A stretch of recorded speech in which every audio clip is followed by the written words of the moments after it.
All right, guys, welcome in Baseball and Coffee 1012. I still got to make my coffee, so just going to put the loading screen up here for another minute or two. I'm also trying to troubleshoot my TikTok stream, which seems to be having a hard time, so just bear with me for about 3 more minutes, and then we'll get started.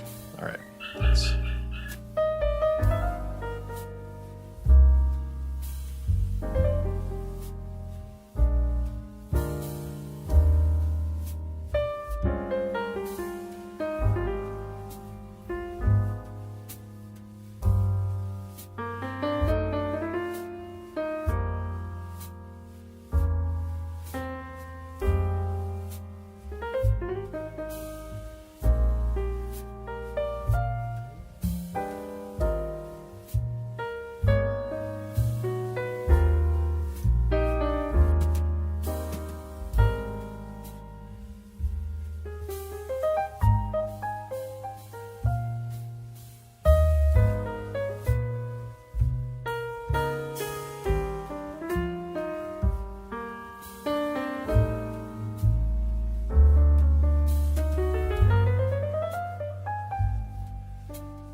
All right. I'm not really sure what's going on with my TikTok thing. I keep updating it, the stream key, but it's not connecting to the network today. So we'll just let that go for today. We'll just do the YouTube show today. Thanks to everybody that's here. Just finishing eating my breakfast here. and we'll get going. Yesterday was brutal. Sorry about that. We don't have a problem. We're good. I just took a little while. Hey, yo, can you do the daily stream poll on the stream today? This is definitely not an ad for the Discord. Okay. Let me get that going in the YouTube chat real quick. And then we will go from there. Let's see what the Discord questions were today. I think I already did them. Daily polls. All right. Okay, here we go. Who would you take? And then we'll get started here.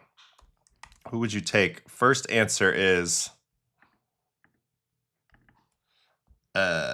Stan Musial. Second one is Ted Williams. So that's the first one. We drop that in there. And then the second one. Oh, I have to wait for that one to close. So that was the first one. That was the first one. Okay. Yeah, I know. We've been missing some stuff. We've been missing some stuff the last few days for sure, and we're probably gonna not be able to catch up on everything because last night there was some good baseball all over the place. Also, some really great basketball. How about those Knicks? That's what's up. 22-point deficit. Cleveland's cooked now. I'm telling you right now. I've never been one to be this confident, but they needed that one yesterday. They don't get that one yesterday, they're cooked. Oh, yeah. Calling homers. So the McMahon home run call was actually Todd. That was Todd, but I called Goldie the first day. And yesterday I called Ben Rice or Bellinger. So it was a little bit of a hedge, but I said it was going to be on a fastball of Cease, which it was. So I feel good about that for sure. I feel like that was a good call. What are you calling me here? Nostradamus? Well, I got to go 3 for 3 now, so the pressure's on. We'll see if we can actually, predict them all. All right, let's hit the standings. Then we'll get cracking into the baseball today. I know. So what was crazy is we were on air, so I know nobody was watching us last night doing the postgame on Yes because the Knicks were in overtime. But me and Todd had the cell phone with the game on in between us, like at the desk. So every time they go to commercial, we just be watching. Hey, blah, blah, blah, blah, blah, back to watching. Hey, blah, blah, blah, blah, blah, back to watching. So great win for the Knicks. I'm sure the Garden was electric. I mean, it looked good on mute, but looked pretty good. If they lost normally, I think I'm more scared, but them melting down like that. That's my thing, is like that was a game that they had to win. They basically won that game and then they didn't win it. So the whole thing. Are we going to watch old stuff first or more current? We got to start with current. I mean, look, Mizorowski. I mean, do we have to watch it again, right? Was he insane or what? We'll see. Let's get into the standings first. I have a lot of stuff on the list for the thumbnail today. So, some prospect stuff, bunch of good performances last night. Dodgers come back. They have a nice rally off Mason Miller. So all that gets in there. All right, here we go. Rays 32-15. Are you kidding me? They have played awesome baseball. They are in first place. 3 up on the Yanks, 12 up on the Orioles, 1-3 in a row. They just handle everybody, particularly in division. Central, Cleveland, 28-22. Now they have played some good ball. They are 6 over 500. White Sox 2 back. Kansas City and Detroit pulling up the rear. The 2 teams that we thought would be the best 2 in this division are the worst 2 right now, 20-29. In the West, A's 1 game up on Texas, 2 up on Seattle. Angels 7.5 back. Okay, AL East, Braves 33-16, 8 up on the Phillies. Plus 90 run differential for the Braves. Mets 21-27. They dropped that game yesterday, despite having a big lead early. Just kind of a flush it type of night, in my opinion.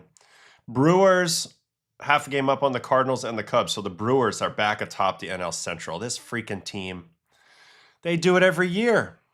It's wild. 28-18. Half game up on the Cards and Cubs. Pirates are at even 500, 5 back. Dodgers now leapfrog the Padres after beating them last night. They are at 30-19. They have the best run differential.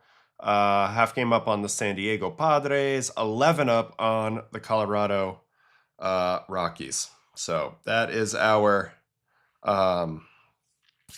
standings check. We also have to look at our coffee cup check. 3 coffee cup winner last night. Bichette, 2 home run night. He gets the 15.5 score. Freddie Freeman is number 2 on the list, and James Wood with the inside the park grand slam, which was kind of crazy. You bite your tongue, Monty McQueen. You bite your tongue. I hope they do not lose in 7. That would be so sad. I can deal with them losing in the finals. Of course, I want them to win the whole thing, but they got to get there. They got to get there. It's been a long time. It's been too long. Also, a lot of home runs last night. Nimmo, which I wanted to take a peek at, see how he's kind of checking with Nimmo a little bit. Bazana homered. On the pitcher's side, Kumar Rocker is actually our top scorer last night. 7 2/3 shutout innings in Colorado. He's not easily done. So maybe we'll check in on that, even though I didn't put him on the thumbnail. Mizorowski, Bryce Miller, Chase Burns are definitely 3 I wanted to look into. Those guys are big time. Also on the site, if you ever want to check in on the top 100 prospects, I updated it to the most recent prospects now. So MLB did the update. Now I do the update. So the winner last night is Jose De Paula of the Dodgers. He has the top score, and he wins the coffee cups on the hitting side. On the pitching side, Anthony Anson in his AA. I don't know if this is his debut or second game for the Red Sox in AA. 5 shutout innings with 4 strikeouts. So, anywho, it's all right. It's all right. You can be a Cavs fan. I'm okay with that. I just, I need the Knicks. I need the Knicks. I need the Knicks. All right, let's get going here. And there was, and very apropos, there was an article on Savant this morning, MLB.com. We're watching the hardest throwing starter ever to live. Jacob Mizorowski, hardest throwing pitcher in the hardest throwing season on record, which means we probably start off by saying this. He's probably the hardest throwing starting pitcher of all time. There was a couple good stats in here in terms of how often he's throwing hard. Here it is. 100-mile-an-hour pitches by starters in 2026. The Miz has 233 of these things. And every other pitcher combined, that's a starter, has 149 total.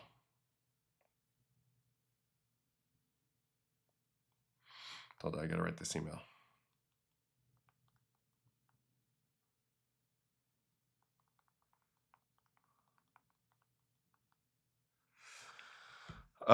Yeah, so I mean, it's true. He throws hard. We've seen it. It's continuing on down the line quite a bit. And now this team's in first place. So he went up against the Cubs yesterday, head-to-head with the division rival. Did not disappoint. He's been on an absolute run lately. 6 innings, 3 hits, 1 run. I mean, no runs, 1 walk, 8 strikeouts, 74 pitches. They continue to be, he's kind of doing the impossible. When you throw this harder, when you throw this hard, it's pretty hard to be pitch efficient. You're going to get a lot of foul balls. You're not going to get a lot of balls put in play. Yet, he has been pitch efficient because they definitely are trying to take care of him with his count. But at the same time, he's still getting deep into the games, throwing six or more innings relatively often. All right, so here's the mix. He averaged 99.9 on his fastball. Poor guy couldn't average 100 on his fastball last night. He's washed. But in all seriousness, 99.9 average is borderline impossible to do. 42 fastballs, 25 sliders, 7 curveballs, got whiff on everything, 33% whiff overall. The big thing is he throws a lot of strikes. I mean, 72% strikes. So high octane stuff, velocity, all of those types of things combined with, throwing strikes, pretty good combination if you can pull it off. And that's what the Miz does. So let's go ahead and watch the show. Jacob Mizorowski. We'll start right there. Once again, he's led off the show his last 3 starts. And I feel like rightfully so, So this is the only walk of the game, and it's Nico Horner to lead off the game. Comes out throwing 101.1 to start it off. The Just read Miz says he was gassed, not an innings limit. Just tired yesterday. Okay. Okay. That's good, though. I like the open communication from Miz because when you're going to throw this hard, we've talked about it, there's some risk involved no matter what. You can't get around that. But if you're tired, you shouldn't be. If you're tired and gassed, you should speak up and voice that. So I'm glad he did. And that bodes well that he's able to be open and honest with his people around him. So leadoff walk to Nico. Let's see how he settles in here. Obviously, didn't start off in perfect form, and then he's going to round into it. Yeah, baseball coffee Miz. I mean, you pitch like this guy's pitching right now. We're going to watch your games. You know, it's just a matter of fact. All right, gets finally into the count here. Would like if that pitch count becomes an issue. 95-8 with the slider, so it gets the 3-2 on each of the first two batters. That one is, yeah, I mean, it's getting more towards cutter territory, I would say, that slider cutter thing he's got. Anyway, ends up giving up a hit here, so for an outing that starts off really well, actually, that should have been a double play. But the first two guys reach. Man. And then after that, he goes to work. Bregman. Slider. Gets the call below the zone. No challenge. And then after that, that's all he needed. That set him up for another swing and miss on the slider. And then here comes the heater. Pretty good pitch to hit, but he's not on time for that. And then he pops him up on the slider cutter thing. It's just hard to understand because it's 94, so you don't have to have crazy lift on your pitch to have it be 94 and still play like a cutter at times. It's a fusion. A fusion.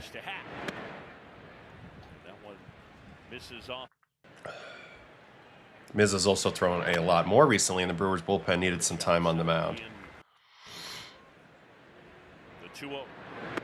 So 3 straight batters starts off 2-0.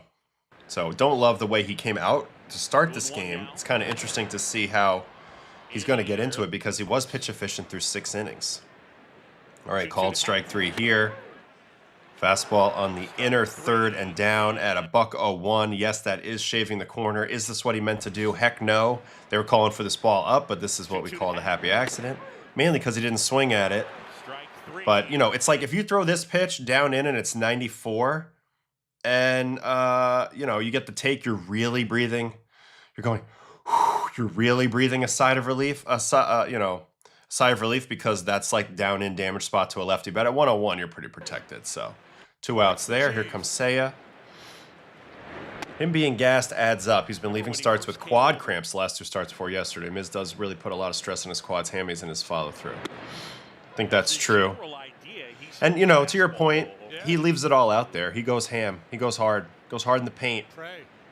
Which I like. I think that's a good thing, you know, at the end of the day. Ask you to believe us. Yes. The 1-2.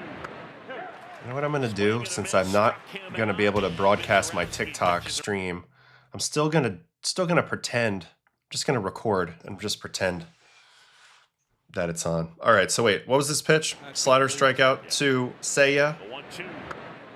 I mean, he swings under that. But again, you have to be really accurate with your barrel to hit these pitches, and they're coming in really fast, so it's not that simple. All right, second inning, Moises Ballesteros.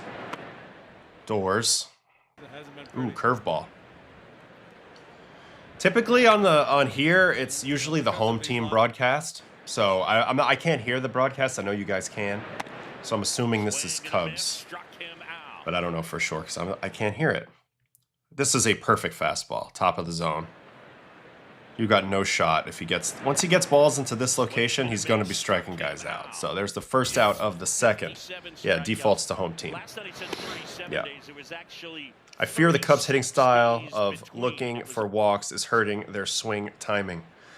I just think they're collectively in a little bit of a funk at the moment. They were so red hot 2 weeks ago, and now they're not. And now they're not. This is also a tough matchup, though, to be fair.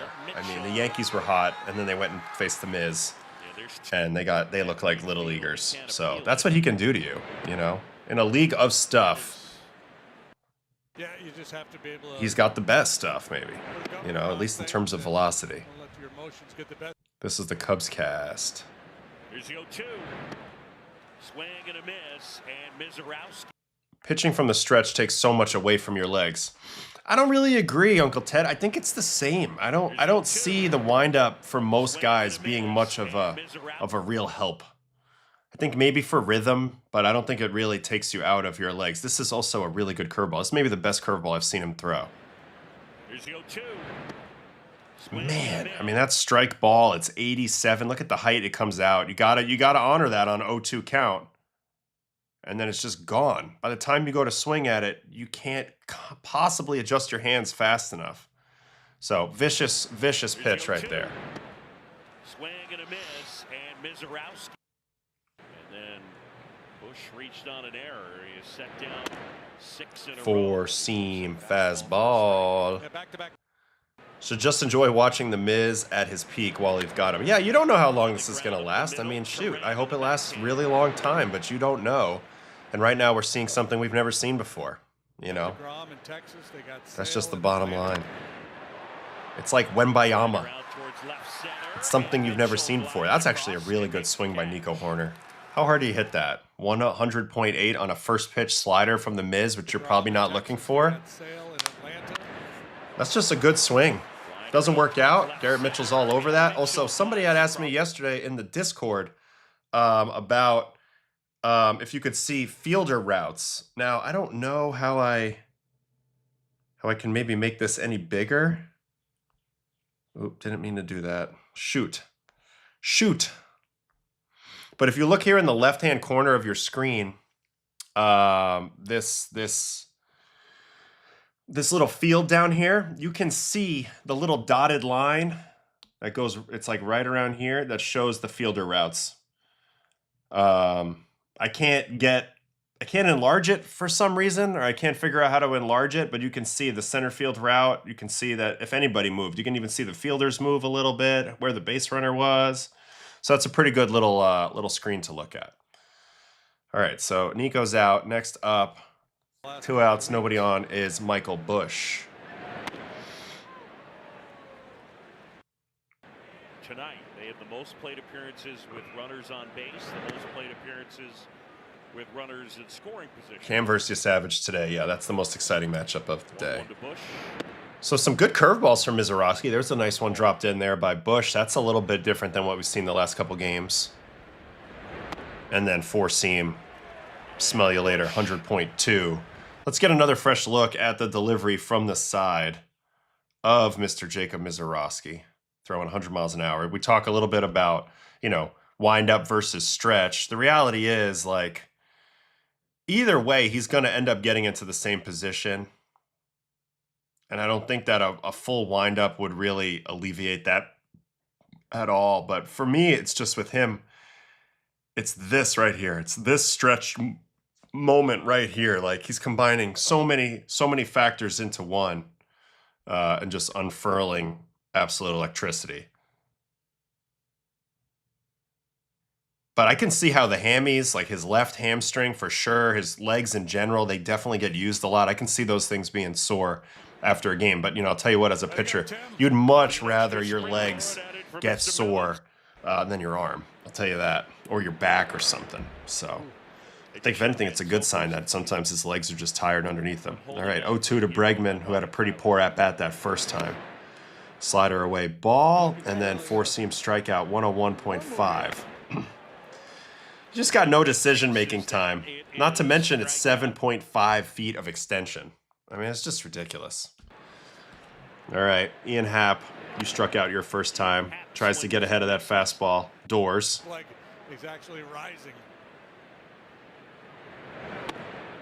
Swing and a miss. There's a lot of wheeler in that lower half movement. It's actually very, very similar.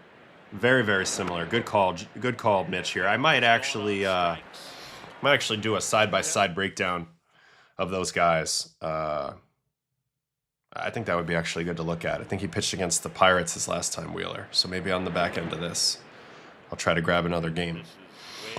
All right, Seiya Suzuki.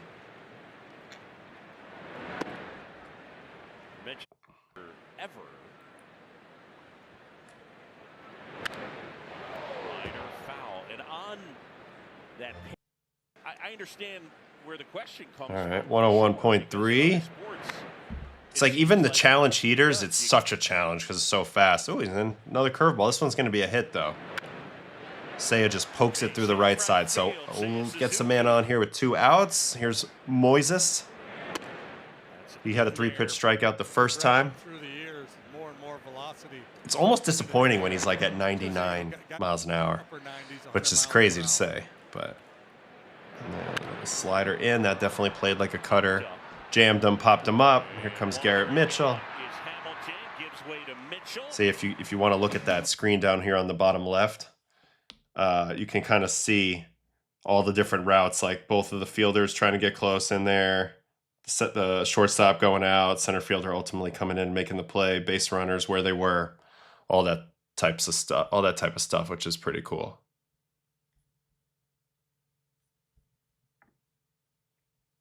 Damn, what the heck just happened? That was so weird. All right, what's next? Who's up next? Dansby to lead off the 5th inning.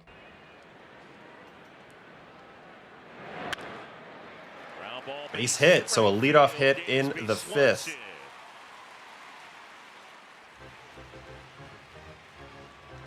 Cub fans visit Cubs Trent First time.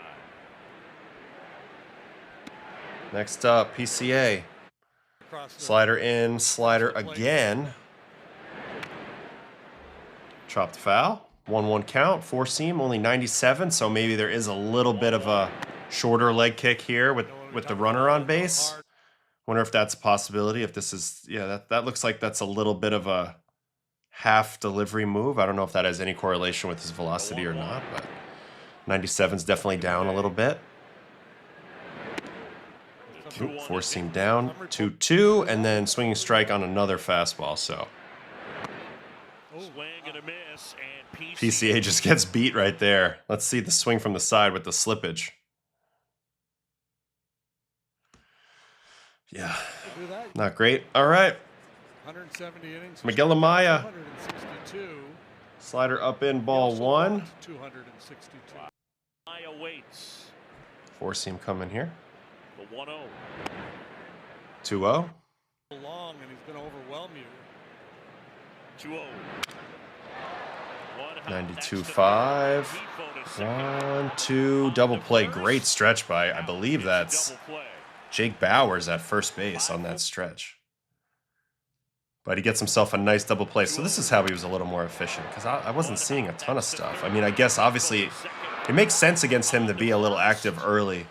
You know, you don't want to get to 2 strikes. You're probably going to strike out. All right, here's his last inning. 6th inning. Nico, again, he had some good swings. Foul ball there on the slider. I mean, slider velocity is still 95 miles an hour at this point in the game, which is crazy. There's a challenge. So that's going to be 1-1 as that pitch is up. And, yep, he's going to get a hit. Nico. The 1-1. Oh, man, the chopper. Off the plate. Takes a funky bounce. He didn't even run. Nobody knew where this ball was. That was weird. Let's watch that again. Chopped straight up off the plate?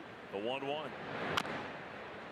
Or even behind the plate. Takes him a while to run, and then it's just sort of a mess in the infield. So, leadoff guy on in the 6th. Here comes Michael Busch. Slider ball. You know, Ernie Harwell used to call that an alabaster blaster. They hit it off home plate. Slider strike. Big time chase there. And then 4-seam up above the zone. Really nice play at third, though, to get the out. So good defense helps him out there. And then 1 pitch to Bregman. First pitch slider. I mentioned he doesn't want to strike out again. Ends up popping up that slider, but that is definitely playing cutter-ish, the fact that he's that under it. But it's just the velocity, man. The velocity and the arm angle really make this ball look like it's playing up. You see how it looks like it's riding on the way to the plate? It's only 7 inches of vert, but it's the angle more than anything that's helping that play like a cutter. Popped it up. Popped in the air. Hamilton ranging out. Yeah, -1 foot on that chopper. And there's 2. And the last batter. Popped up. Left side, Rengifo. First pitch, pop out. So he starts getting a lot of first pitch swings when he's cooking like second or third time through the order because the batters have already likely struck it out against him, and they're all kind of thinking to themselves, you know, what are we going to do here? Like, this guy is striking us all out. So, you know, it's a big issue. It's a big issue. All right, I'm going to try to see if I can't get a side-by-side comparison of Mr. Zach Wheeler and Mr. Jacob Misiorowski. Let's see how I do that. See if I can get that.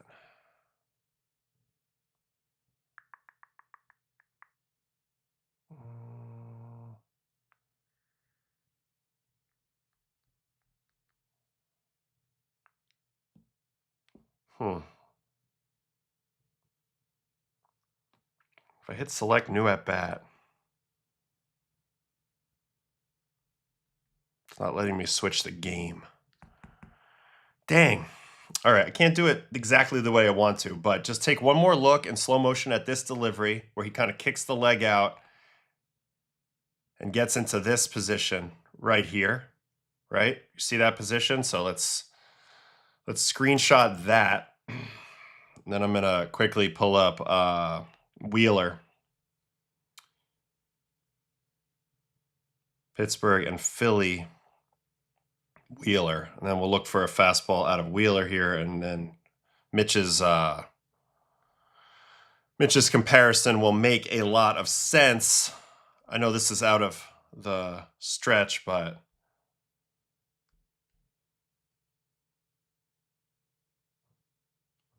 of course, this side angle is not as good, but it's this same thing right here. So we're kind of looking at that type of move versus the other type of move. So here's Miz, and there's Zach. If the only difference, maybe I didn't stop it at the exact same point, but it looks like Zach's lead glove hand is a little bit more rotated. You know, kind of. Like as if he's like rotating his shoulders a little bit, like counter rotating them before opening them up. Whereas Miz's looks slightly counter rotated, but not as much. But it's almost the same type of move coming down. You know, that left foot getting ready to land from above, as you can see with kind of this moment here where he's about to. Oh. I can't draw on that, but you can see with the left foot, he's about to land from the top and stomp down, just like Zach's lead foot. So good call by Mitch in the chat, obviously comparing those two. A little bit more reverse rotation of the upper, but it also just might have been a frame that I didn't pick out at the right moment there, Mitchie. So it's possible. All right, let me hop back over to the chat here. See what you guys are going, and we'll head in another direction here in a minute.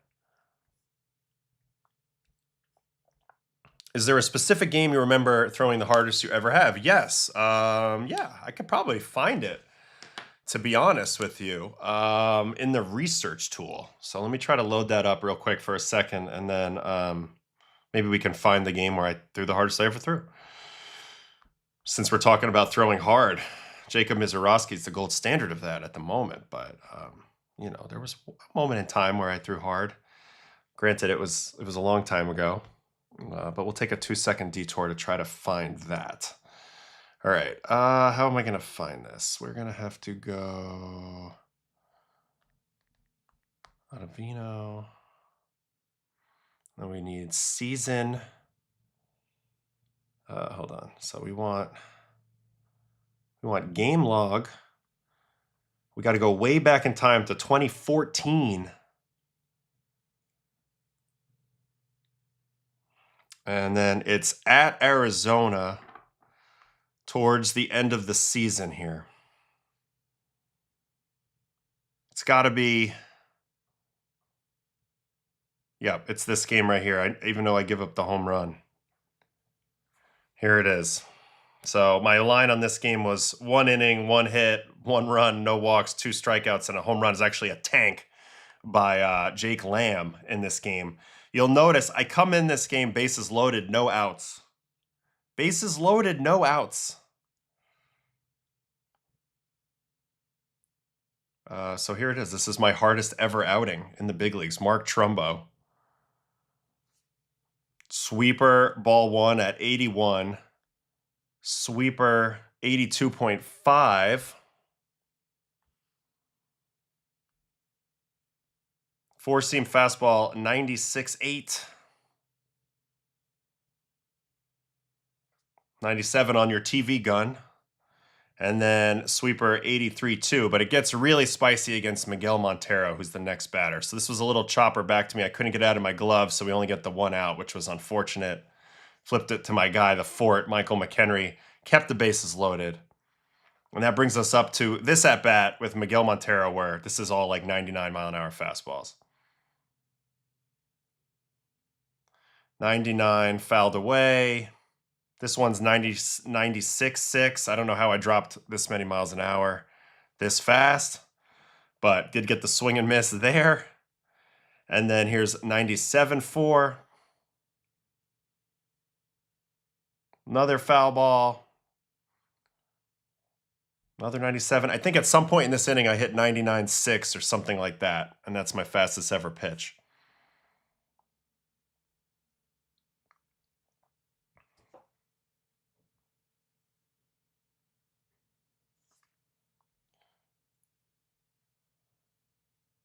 $85.4 for the strikeout. So we got within one out of getting out of it. And then it all kind of goes backfires here with Jake Lamb taking me grand slam. But there's some hard fastballs in here too. 98. I'm trying to look for it. I could have sworn in this game there was a 99.6, so there's probably another game. But this game definitely stood out in my mind as one of the hardest I ever threw.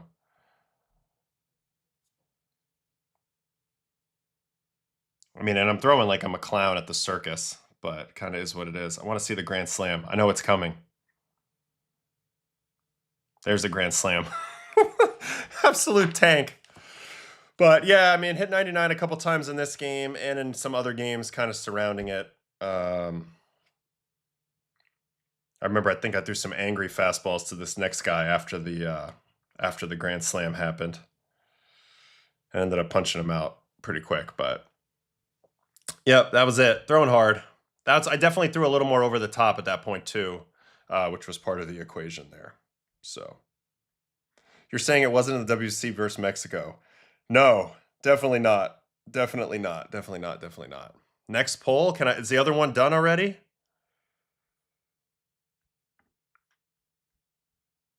Looks like, yeah, we can end that poll. So Ted Williams dominates that one. And then what was the other one? Start a pool. Who you got? And then this one was Byron Buxton. It's Buxton or Riley Green. This was the other one in the Discord today. So throwing that poll up there as well. All right, in the chat. What do you got, June? What led to you change your glove height over the years? It's all just posture. Like in those videos, I was staying a little bit taller and then kind of coming over the top. But the arm angle is actually the same. It's all just trunk posture. And then later in my career, I was like a little bit lower. And so it's all the same with the glove. So there's really no difference in terms of like where my hand is in space. It's just my posture is all that really happened there. I voted for Buxton in this poll as well because the defensive factor. You know, Riley Green's on defense. I think he might be a better hitter than Buxton, but I like the defense. So pretty close. Your intent level and pacing is crazy compared to later years. It's true. I was young. I was a young buck at that time. Young buck. How far back does that research tool go on video? Pretty far back. I don't know exactly how far back. I think it's like 06, something like that, 06, 07. Do you think the current radar gun is exaggerated or accurate? I think it's accurate. I think that's just a myth that the old timers want you to believe, you know. But the reality, like they try to say, oh, they want to say, oh, we were getting measured at the plate, but that's not true. I was on the radar gun back in the day, and then used to have two readings. Like it would show out of the hand, and then it would show like a delayed reading, and you could kind of measure how much a guy's ball slowed down relative to other guys. But the whole thing's stupid. There was nobody sitting there saying, oh, the ball's about to cross the plate. Now I hit the button and get the reading. No, radar is designed to pick up the object moving as soon as it comes out of the hand. So it's always been out of the hand. And all this discourse about this is just bullshit. And it's a bunch of old timers who want to hold on to their glory days, and they're not being honest about things. So I'm with you, Josh. All right, I think we just got something good put into the Discord, right? By my guy. Klein, Briere. Miguel Montero, 99.6. Yeah, it was in this game. 99.6, so you saw it. All right, good stuff, good stuff, good stuff. Also, I think we'll probably look at McLean's outing next, and we'll talk about some Mets stuff.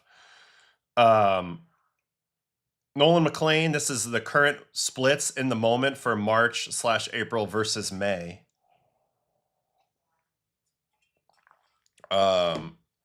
Obviously, he's not pitching as well right now. Last night is honestly maybe the worst he's pitched in baseball. I will say, though, in the major leagues, but I will say, he's still found a way to pitch 6 innings, So, to me, that's pretty impressive, regardless of how poorly he pitched and how much he kind of crapped this game away for the Mets with some walks.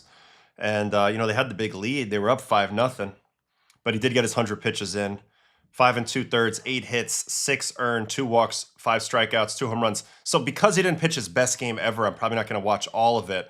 But the crazy thing is, this is just abnormal. And I'm wondering if he has a little bit of a blister thing going on or something. 14% whiff only is catastrophic for him, to be honest. But I just don't get it. I don't get it. Obviously, I was not watching this game that intently, but something I think might be up a little bit with his fingers. Or, you also got to give credit to this Nationals offense. They're actually pretty good. To be fair, the Nationals offense is actually pretty good. They've been putting up runs. So give credit where credit's due, and let's watch how they do it. I'm not going to watch every pitch, but I'll take you through his outing, and we'll just kind of look at it real quick. Because if we watch him when he's good, we got to watch him when he's bad. All right, first inning, James Wood, base hit. Payoff pitch now to Wood. Laces it out to left center. Base hit to left.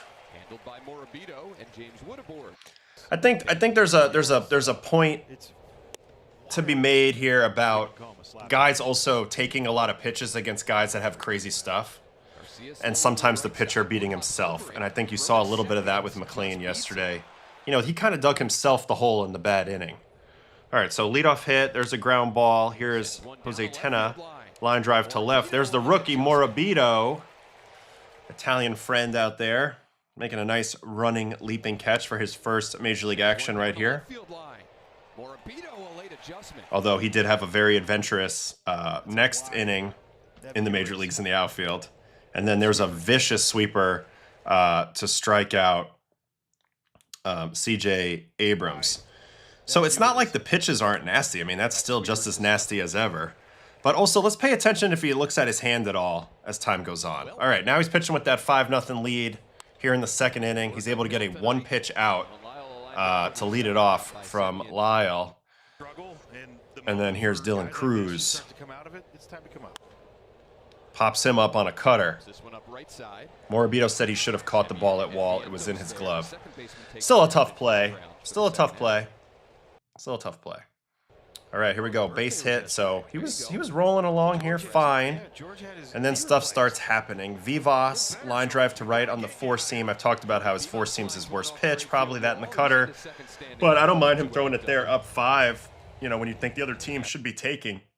It's weird that he got ambushed there. 2 outs, nobody on. That's not good baseball, really, to be swinging there. But that's Nats baseball sometimes. So leadoff double. Then an 0-2 lets you off the hook. Hit by pitch in the toe. This is another just function of having maybe the best breaking stuff in the league. I mean, this ball breaks 38 inches of total movement, 3,500 RPM, which I don't think I've ever seen before. 3,500? My God, that's insane. But he ends up letting him off the hook with a hit by pitch in the toe. Next batter comes up, first pitch hit, Nasim Nunez, who's really fast. And for some reason, they're throwing him sinker away while they're pinched up the middle, which I can't really understand this defensive alignment with 2 outs in the inning. Why is Bo pulled so far up the middle? Wow, we got a bug crawling on the camera here. If you're not, look at this bug. See this bug right here crawling? Anyway, I don't get that defensive alignment, but that brings up James Wood, and the base is loaded, and here is the Little League inside the park grand slam. Out to left center, this ball is rocked. Into the gap. So yeah, I mean, he was there, but let's not act like this is an easy play. I mean, I know I love the accountability. I love the, oh, I should have caught it. You know, believing in yourself, but I mean, this is a crazy play. I mean, he's flying in the gap. He goes leaping into the wall, hits off the heel of his glove, and what really hurt them was Tyrone had no idea where the ball was. He thought he hit it over the wall, and so that ends up being a walk-off. I mean, not a walk-off, but a inside the park grand slam, something I've probably never seen before. And let's watch it on the high home because we got a spider web going on this camera, but you don't usually see this a lot. Credit to James Wood, though, too, for just staying on it and running hard the whole way. He's got those big strides, takes it all the way around, and wins it. I would love to see McLean with spider tack. I mean, geez, that would be insane.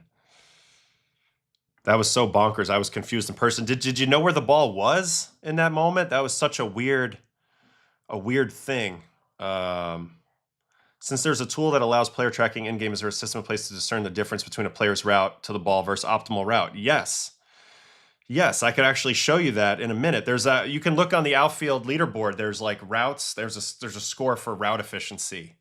And I know that I can't get this little thing very big, but that field on the bottom left down here, I wish I could zoom it out. I wish I could find a way to grab it and zoom it. But I can't seem to make it any bigger. I want to, but I can't seem to make it any bigger. But anyway, if you look closely, you can kind of see, you know, all the routes and where everybody moved, and it's kind of a fun tool to look at. So there's the inside the park grand slam, which is a big blow because that made it 5-4, 5-0 to 5-4 on one swing of the bat there, and he had 2 outs, nobody on in that inning. So. Just some poor fundamentals, particularly with that hit by pitch, and then, you know, just some bad luck in a way. It's a good swing. I wouldn't say a great swing. And then here's the 3rd inning. Here's a home run, Oppo Taco on a sinker away. I do feel like he's gotten away from throwing as much breaking balls, so there is a little bit of you can look for fastballs, you know. McLean's 3-1 to Abrams, misses in. Didn't Italy give McLean a lot of trouble with lefty bats? Yeah, and I do think like that's kind of the game plan. You stack one side against him, it becomes a little more predictable. You watch how he's pitching everybody. I think there's an element of him trying to throw fastballs and cutters to lefties, 4-seamers and cutters, and those are his 2 worst pitches. And if he's not landing his breaking balls for strikes, which we've seen him struggle with at times this year, he doesn't set himself up for success very well against left-handed pitchers. So there's definitely an element of stacking the lineup left-handed against him. We have a wild pitch in here. What happened here? 16 pitches in a scoreless first. Retired the first Pickoff attempt. Now Dylan Cruz, a chance The for Mets his first big league yeet RBI some season. stuff somewhere. Is that what happens here? Years ago, and then last year the struggles for the offense. Oh, Skips away from bad Torrens. catch by Torrens on that sinker down. And that allows the run to score and everybody to move up. And then they score again on that. Well, then he gets the out on the ground ball. So he just drops that. Bunch of mechanical changes. Then he gets the out on this sweeper here to Dylan Cruz. Welcome back to the big leagues, by the way, Dylan Cruz. Haven't seen you yet this year. And then they end up scoring the 7th run here on Vivas flying out to left. So I think that there's some element of like his pitches are moving so much, he doesn't have the best command of them. Holy catch by Mirabito. That was insane. Maybe he should have caught the other one if he's going to catch balls like this. This hurt. This got you right in the gut. I'm going to slow motion this because this is gnarly over here. Look at Nicky Morabito. Oh, rib cage into fence. Great job by the Met fans there in attendance to not get in the way. Those are clearly all Met fans. They get out of the way for the kid. and they let him make the catch. No Steve Bartman stuff going on in Washington last night. That was a great catch. Wouldn't Nolan's changeups keep lefties off balance? Yeah, but he doesn't have the best command in the world of his changeup. And again, like, in order to have your changeup work, you have to expose some of those fastballs. And I think that his four-seam fastball is a little bit of a vulnerability for him. That's all. Not a huge problem. I'm still picking him over Cam Schlittler. I'm still picking him over Trey Savage. I'm still picking him over Jacob Mizorowski. Like, I think he's that great. But you can see what it looks like a little bit when he struggles. Letting guys off the hook, not generating as much chase as you would think, not landing the strikes with his nastiest pitches, so it kind of puts him into a box a little bit. I think, you know, everybody has a way that they struggle, you know, something to look for when they struggle, and I think this is what we've seen from McLean occasionally, is occasional letting the other team off the hook with some poor 0-2 pitches, occasional bouts of not being able to throw his breaking stuff over the plate, and becoming a little more predictable, and then, you know, relying on his worst two pitches a little bit too often. Cutters and four-seamers, you know. I know he wants to be a kitchen sink guy, but he's got to remember what gets him here, right? Nationals very aggressive against him, but listen, they've been scoring runs. They've been scoring runs. Nolan's main bread and butter is the breaking balls. His fastball and changeup are meh. I think his sinker is better than meh, but obviously right on left, some of that you know, nastiness is muted in that platoon split matchup. He likes to use the sinker for the freeze, but if he's using it to throw it over the plate to lefties, those pitches are going to get hit. This is also a really bad defensive play by a really good defensive player. So there was just a little bit of everything that went wrong for the Mets. I mean, that's a clear, should be a double play. Not only did they not get a double play, they get no outs, and the runner moves up. So he dealt with a lot out there. Here's Bo going to the plate. They don't make the play there. That was definitely catchable by Terrens. Nobody's covering home. More runs score. So it wasn't all his fault. I mean, he's getting a lot of weak contact here. You know, but he definitely got himself in trouble a little bit. And we don't need to watch the rest of this outing. But let me go look at his zone rate and stuff on his breaking pitches, because I think that kind of tells the tale with him sometimes. Let's see here. So he actually had a 63% zone rate on his sweeper yesterday, 31% on the curveball, though. And I think the curveball is his best pitch, but the usage has seemed to drop on it quite a bit. He's not landing it as much for strikes. Sweeper, he did throw some, but yeah, I don't know.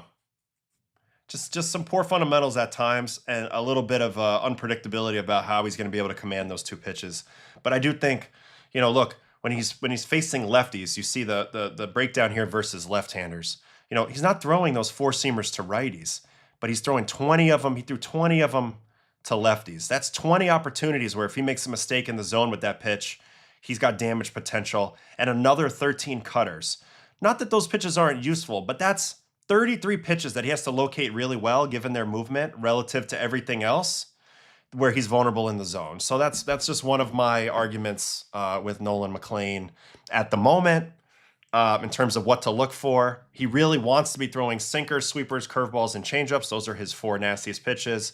When he operates too much with the four-seam and cutter and he doesn't have his best command, he's vulnerable when he has his command. It's fine. You won't even notice. And I'm glad he has these pitches. It's part of the reason why I like him. But I think when he struggles a little bit, that's kind of a part of it. And I do wonder if he has something going on with his fingers sometimes, because I see him looking at his hand an awful lot. All right, also from this game, Bichette. He's now definitely hot right now. This is Bo. Currently on the year now, he's up 224, 277, 332, only a 609 OPS, but the numbers have started to improve. You look at his game logs, and in recent days, particularly his last 3 games, you know, 1 for 5, 3 for 6, 2 for 4. He's got 3 home runs in the last 2 games. So showing a little bit of power coming back in, and that's big. The Mets are going to need that. So let's check in on his at-bats from yesterday as he homers in the first 2 plate appearances versus Foster Griffin. First pitch, home run, opposite field. Laser beam off Foster Griffin to right center. Sneaks it out over the wall. Hey, kid. Why? Is she okay? Yeah, I gave her water early this morning. Yeah. No, I put her in for net. Okay. 2 batters in, it's 2-0 Mets. Okay. Do you want to meet for lunch? I'm not out in the library today. Well, that's not good. Potentially, yes. Just text me. What time are you done? All right. All right, so let's watch that swing again. This is an opposite field line drive. You know, he's got the big leg kick with the swing, but it looks a lot more on time right now.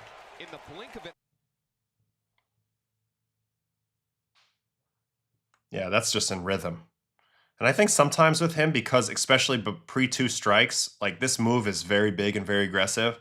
If he doesn't get that knee up in the right timing, then, you know, everything kind of falls apart. But right now, his timing is dead on.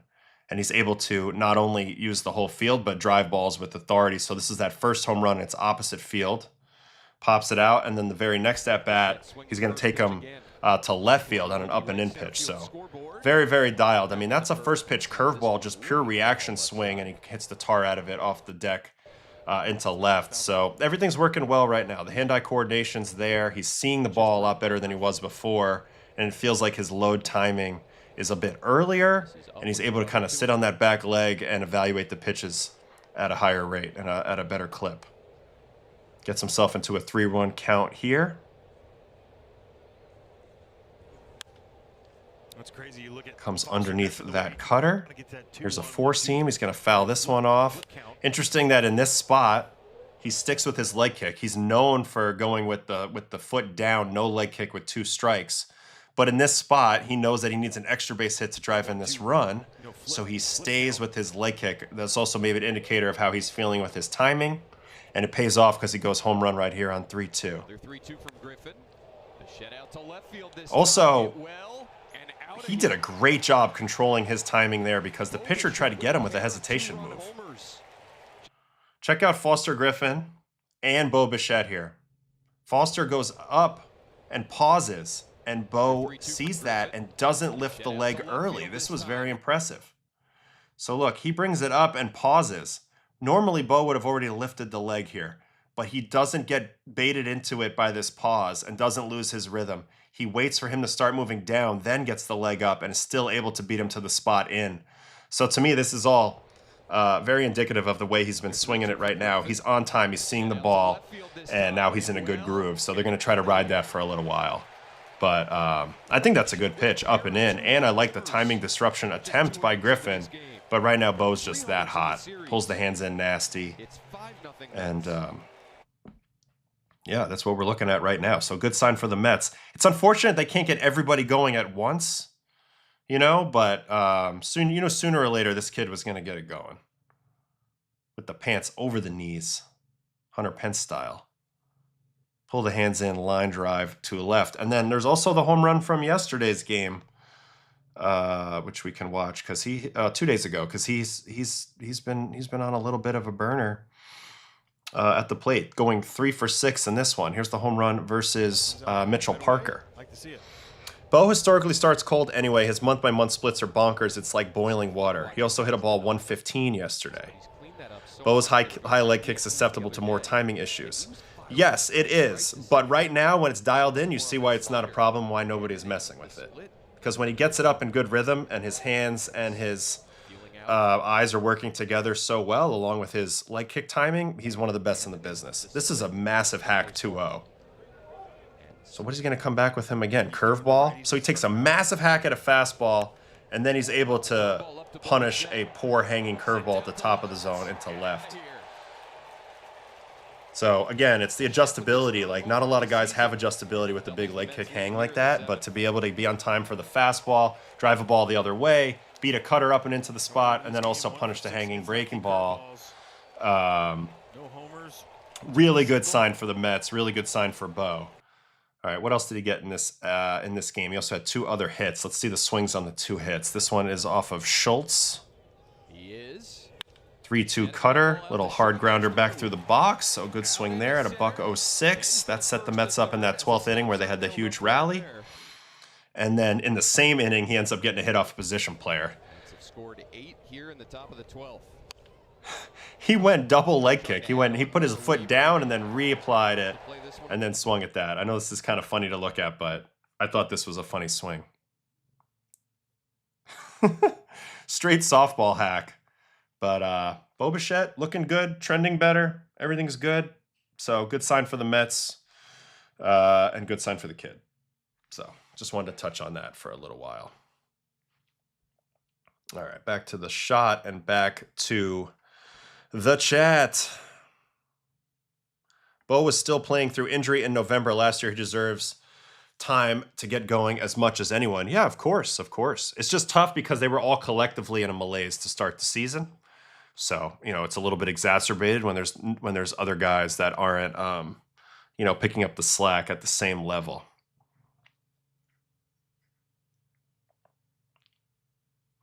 Bichette or Okamoto rest of season? I mean, you got to probably go with Bichette, honestly, just at the plate at least, just because he's got the track record at MLB. But I believe in Okamoto, too. He had some bad at-bats yesterday.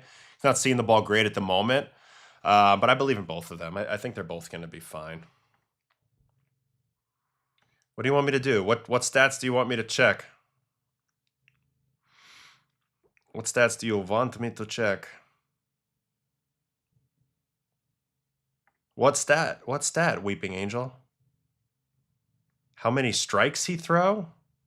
Who? Who are you talking about? All right. Such a stud. Goes through bad stretches with timing, but he also go through some of the best stretches in the entire league. Often goes nuclear late summer through September.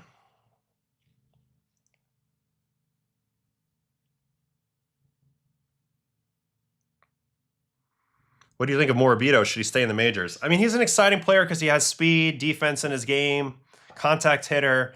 Mets are clearly leaning into their youth movement right now. But, you know, I don't know. I don't know what his ceiling ultimately is. He's going to be a useful guy. I don't know if he'll be an everyday player down the lane.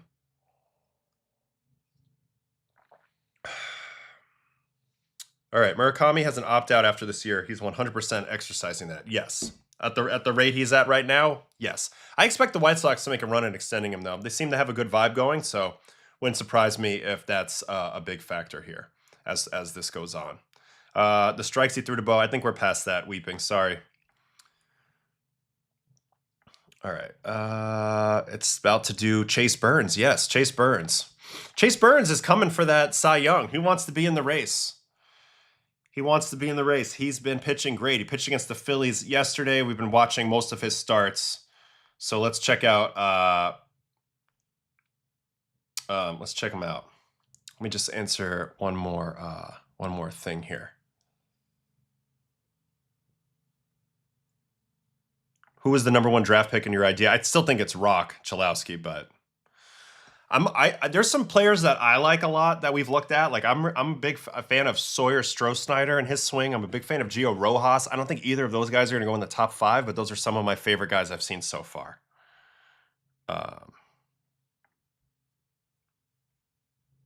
Murakami has a player option for next year, almost positive.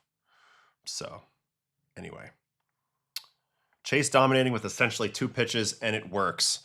All right, well, let's see how we did at this game. 6 innings, 3 hits, 1 run, no walk, 9 strikeouts, 1 home run. It looks like it was Trey that clipped him.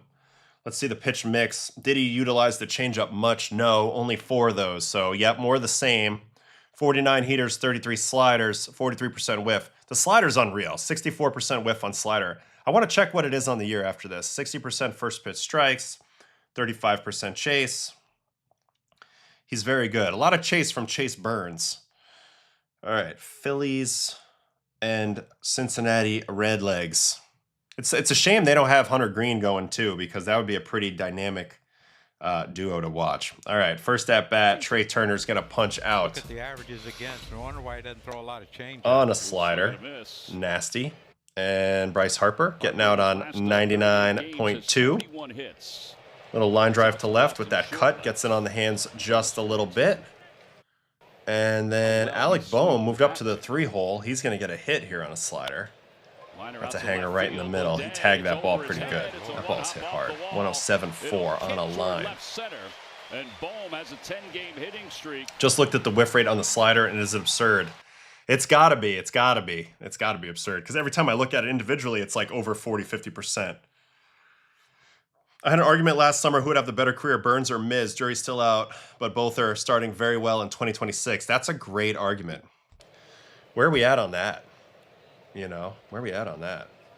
Swing and a miss, and he got him out front of that slider. So second strikeout, 14 pitch.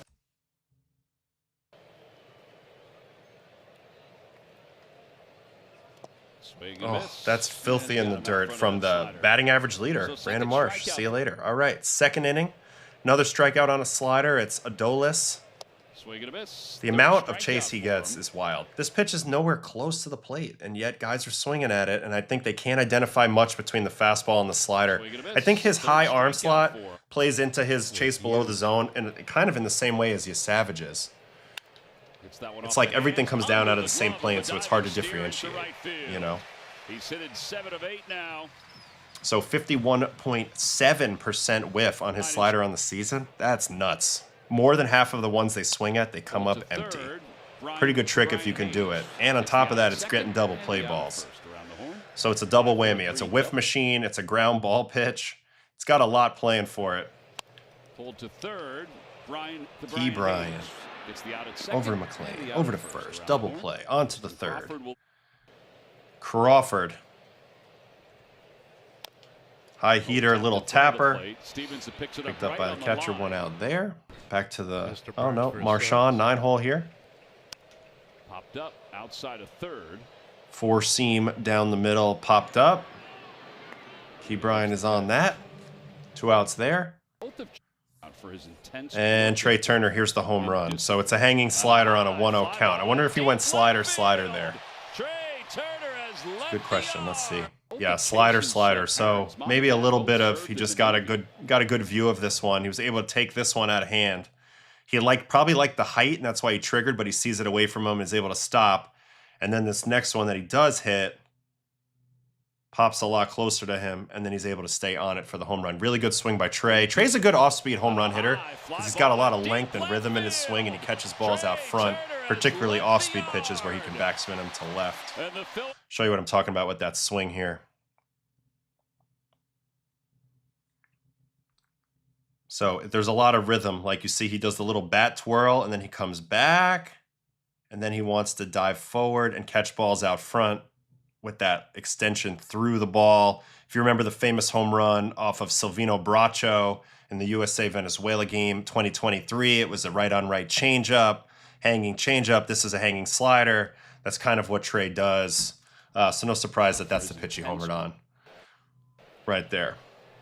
All right, and then he's going to punch out Bryce with a devastating 3-2 slider down for strike 3. I mean, Bryce doesn't chase. So this just goes to show you how devastating this pitch is, and that, you know, they have no idea where these pitches are going to end up out of hand. The tunneling effect of his four seam and his slider is real. And that's 93.5, so he's not that far off from Miz, if we're being honest, in terms of velocity of fastballs and slider. But I would say his slider is much better pitch than Miz's slider. So now I'm starting to head towards Burns, maybe. I think Burns is the better pitcher, but it's awfully close. I know that's a little bit of a disrespect to how good Miz has been lately, but I truly believe in Chase Burns quite a bit. I think his slider is the best pitch. I think Miz has the best fastball. I think Burns has the best slider of the two, so maybe it's pretty close. Anyway, hose here by Ellie to get Bohm there. Here's another strikeout on a slider. This is 94 below zone. You've got no shot on this. It's so downhill out of hand. There's no hump.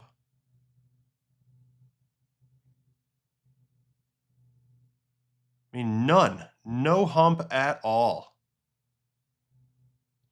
The high slot gyro slider downhill is such a good pitch, and he's got the best one, you know? He's got the best one.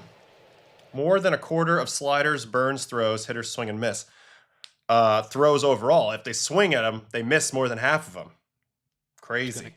That may be all right, another strikeout on a slider. Adolis. And that's a high slider. See you later. So he ends the fourth. I mean, getting just all these outs on sliders. Another slider here. called strike on 3-2 pitch if this will load. Pitch. Yep, here it is. Bryson Stott. And a strike 3 calls. Yeah, it's insane. 7 strike. And then another strikeout. This one's a fastball, 99-3. So it's not like he's throwing slow. I mean, obviously Mizorowski's on a different level of fastball chucking. But 99, I also really like the shape on his fastball because it has a little bit of that perceived cut to it. Pretty good hitter. Pretty good hitter. So he's on a burner here, just punching everybody out. Here's another strikeout looking. The high slider. In the ABS era, the high breaking ball is such a weapon with 2 strikes. Look at that. Drops right in there. See you later. Another inning down. On to the 6th. No, was there no Schwarber in the lineup today? Marchand, broken bat, pop up. Man, he really sawed him off with this fastball. And this fastball is middle. To get broken bat, middle, you know that ball, it's got to feel like it's coming in on you a little bit. Only 4.3 inches of run, and right there, just kaboom. How's your hands? Damn. Sawed off. Nasty pitch right there.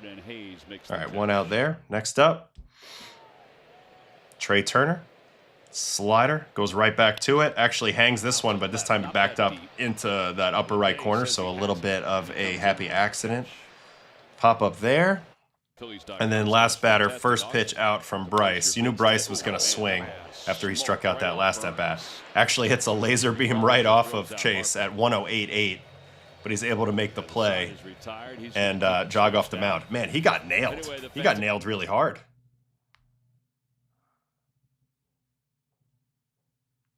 Where'd he get him? In the hamstring? Oh, in the inner thigh of the left leg at a $108. That hurt.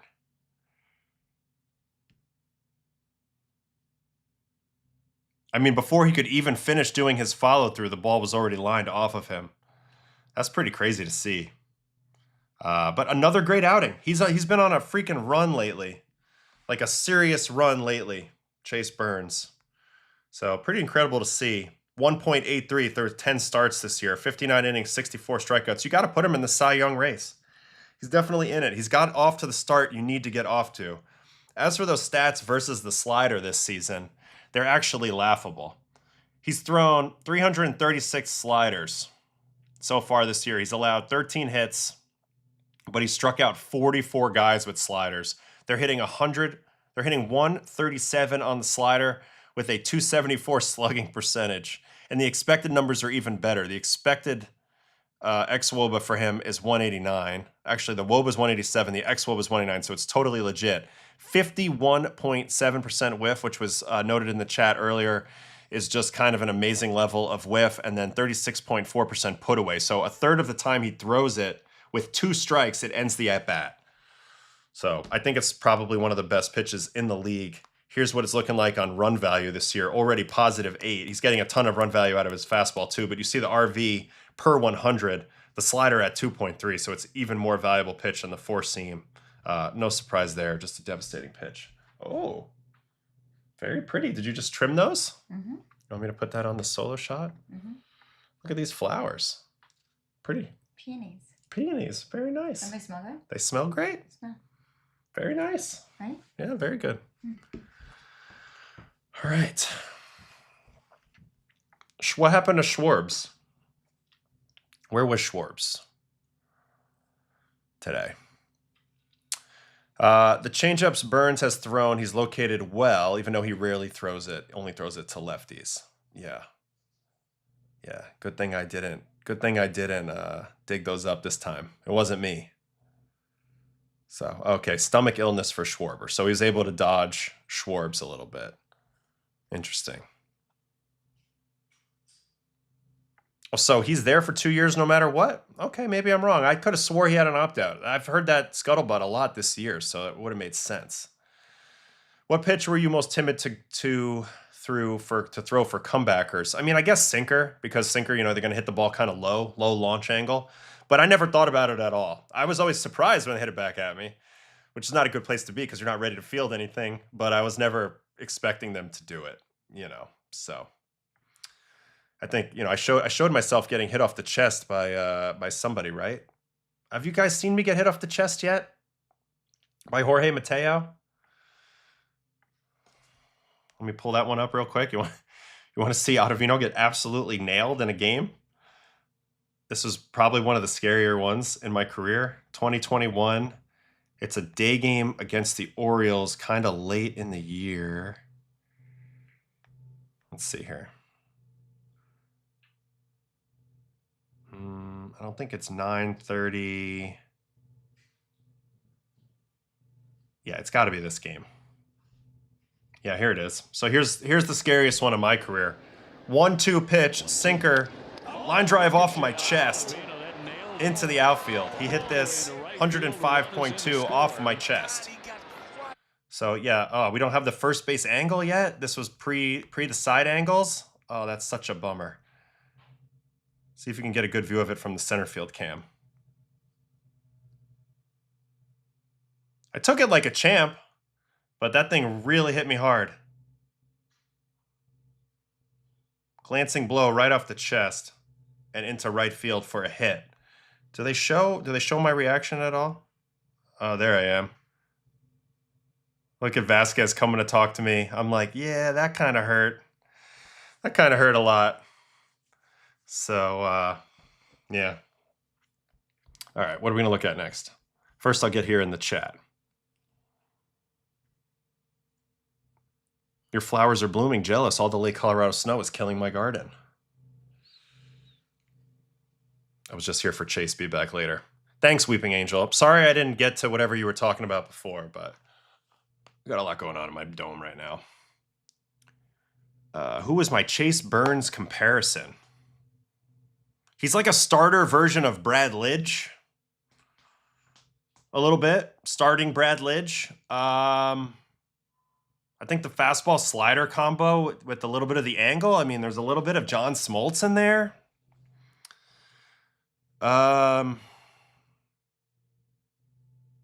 Who else? I don't know. A little bit of Glass now, but it's like a different slider versus curveball. Those are the three that kind of pop into my mind. Burns comparison is young Strider. I mean, Strider had more of a low release though, but I can see that.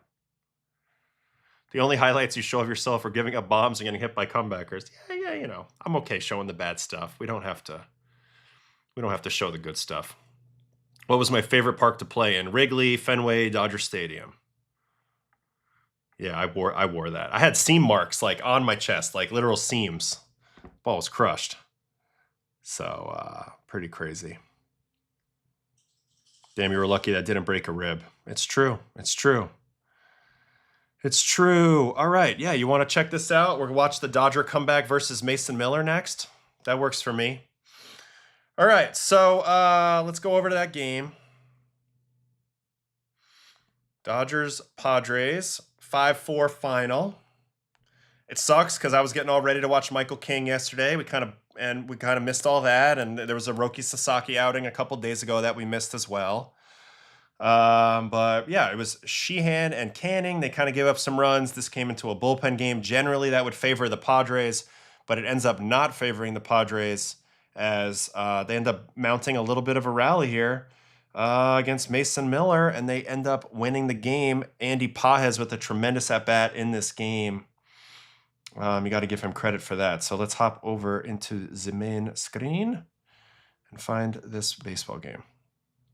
All right, Mason Miller here in the ninth.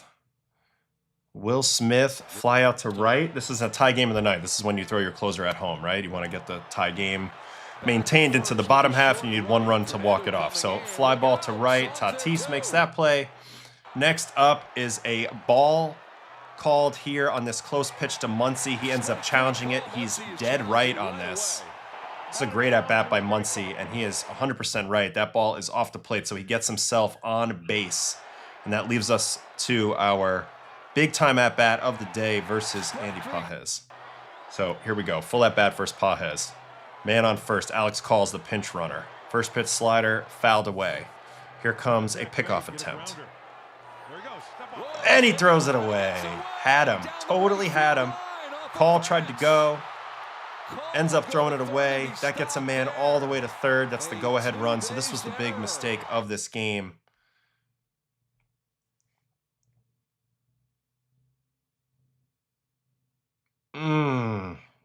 Just pulls the throw. Just pulls the throw offline. So man on third now. He's got to go for the strikeout. He's the best strikeout man in the league.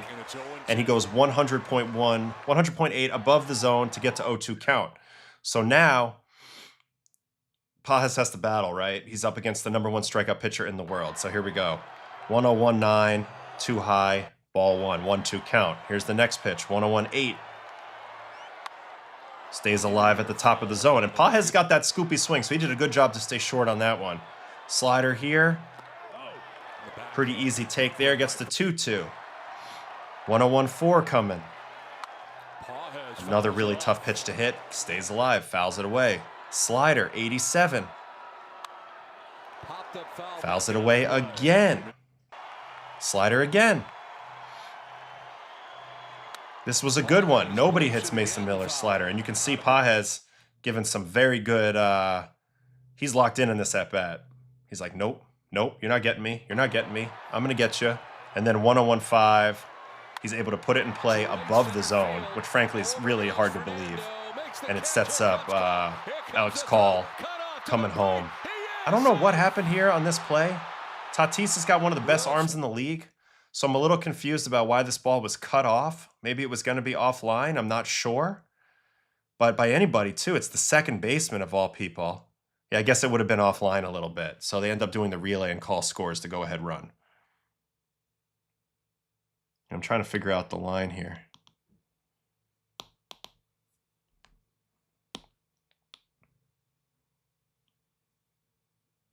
Okay. Yeah, it probably would have been offline.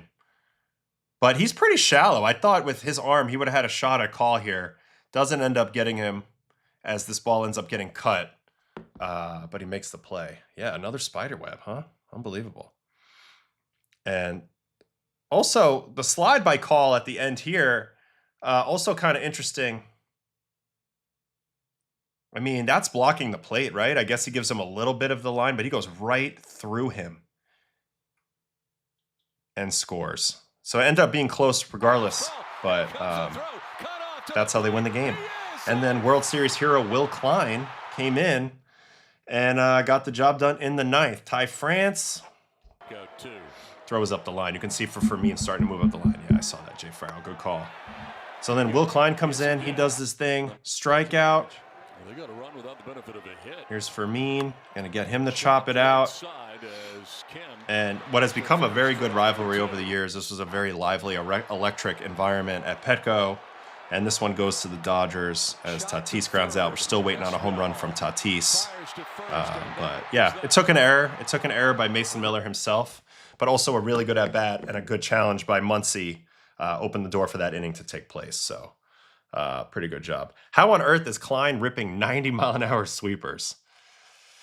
Dude, you let me know. Let me know if you find out the way, because I would have loved to throw in some 90-mile-an-hour sweepers in my day. Max Muncy, strike zone savant. Unbelievable. Freddie's words were the most incredible at-bat he's ever seen.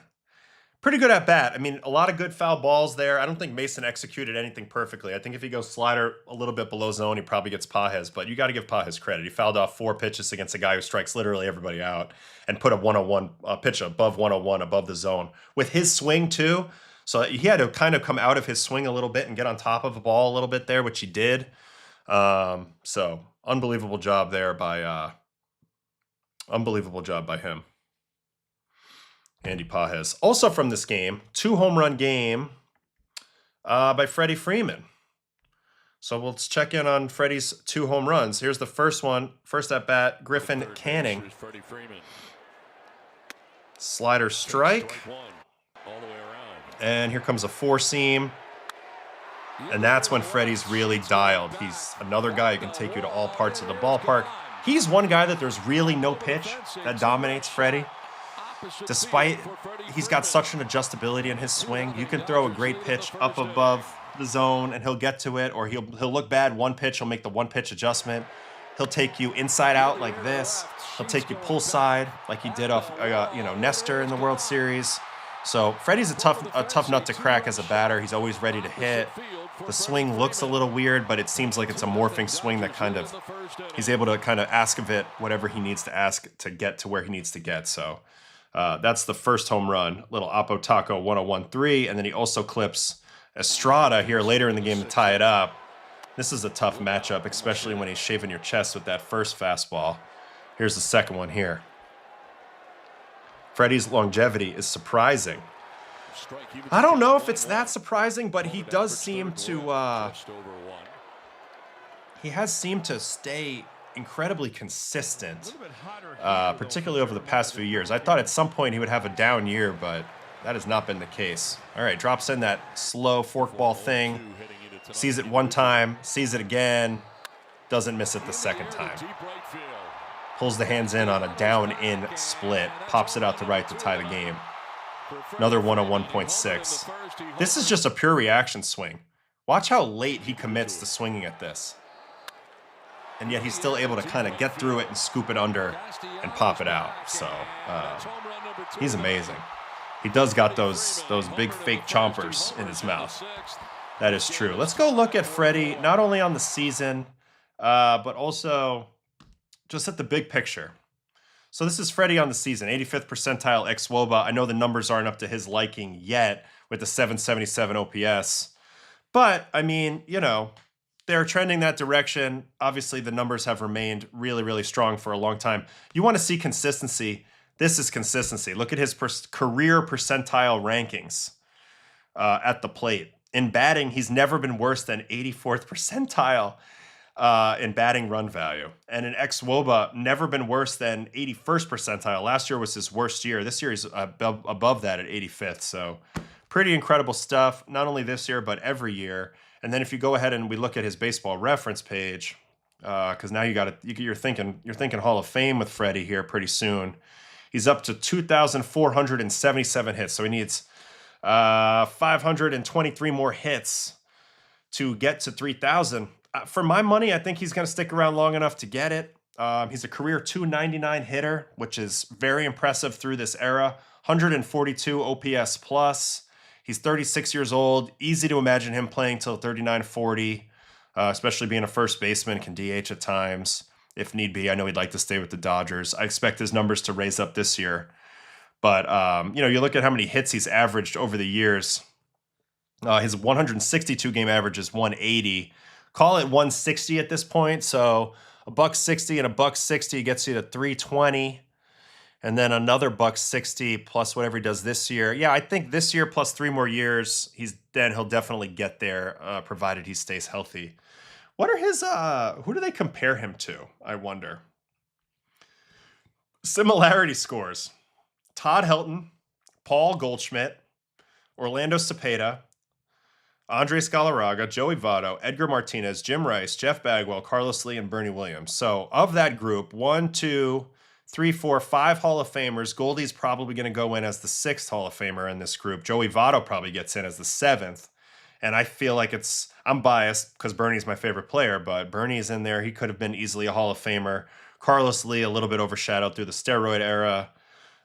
So really, he's on that Hall of Fame track. Even if you look at his similar batters through 35, I mean, Rafael Palmeiro's number 1. If it wasn't for steroids, he'd be in the Hall of Fame. Eddie Murray Hall of Fame, Cepeda Hall of Fame, Billy Williams Hall of Fame, Al Kaline Hall of Fame, Jeff Bagwell Hall of Fame, Jim Rice Hall of Fame, Carl Yastrzemski Hall of Fame. Gary Sheffield's probably a little screwed also, just because he wasn't as good as Barry Bonds. And then Dave Winfield Hall of Fame. So pretty good chance that Freddie's headed in there. They have him as what here? The 27th best. Well, he's right there he's really close in the black ink. 25 on batting, average Hall of Famer 27. Gray ink 182. That's 66th all time. 144th is the average for a Hall of Famer. So he's more than likely a Hall of Famer.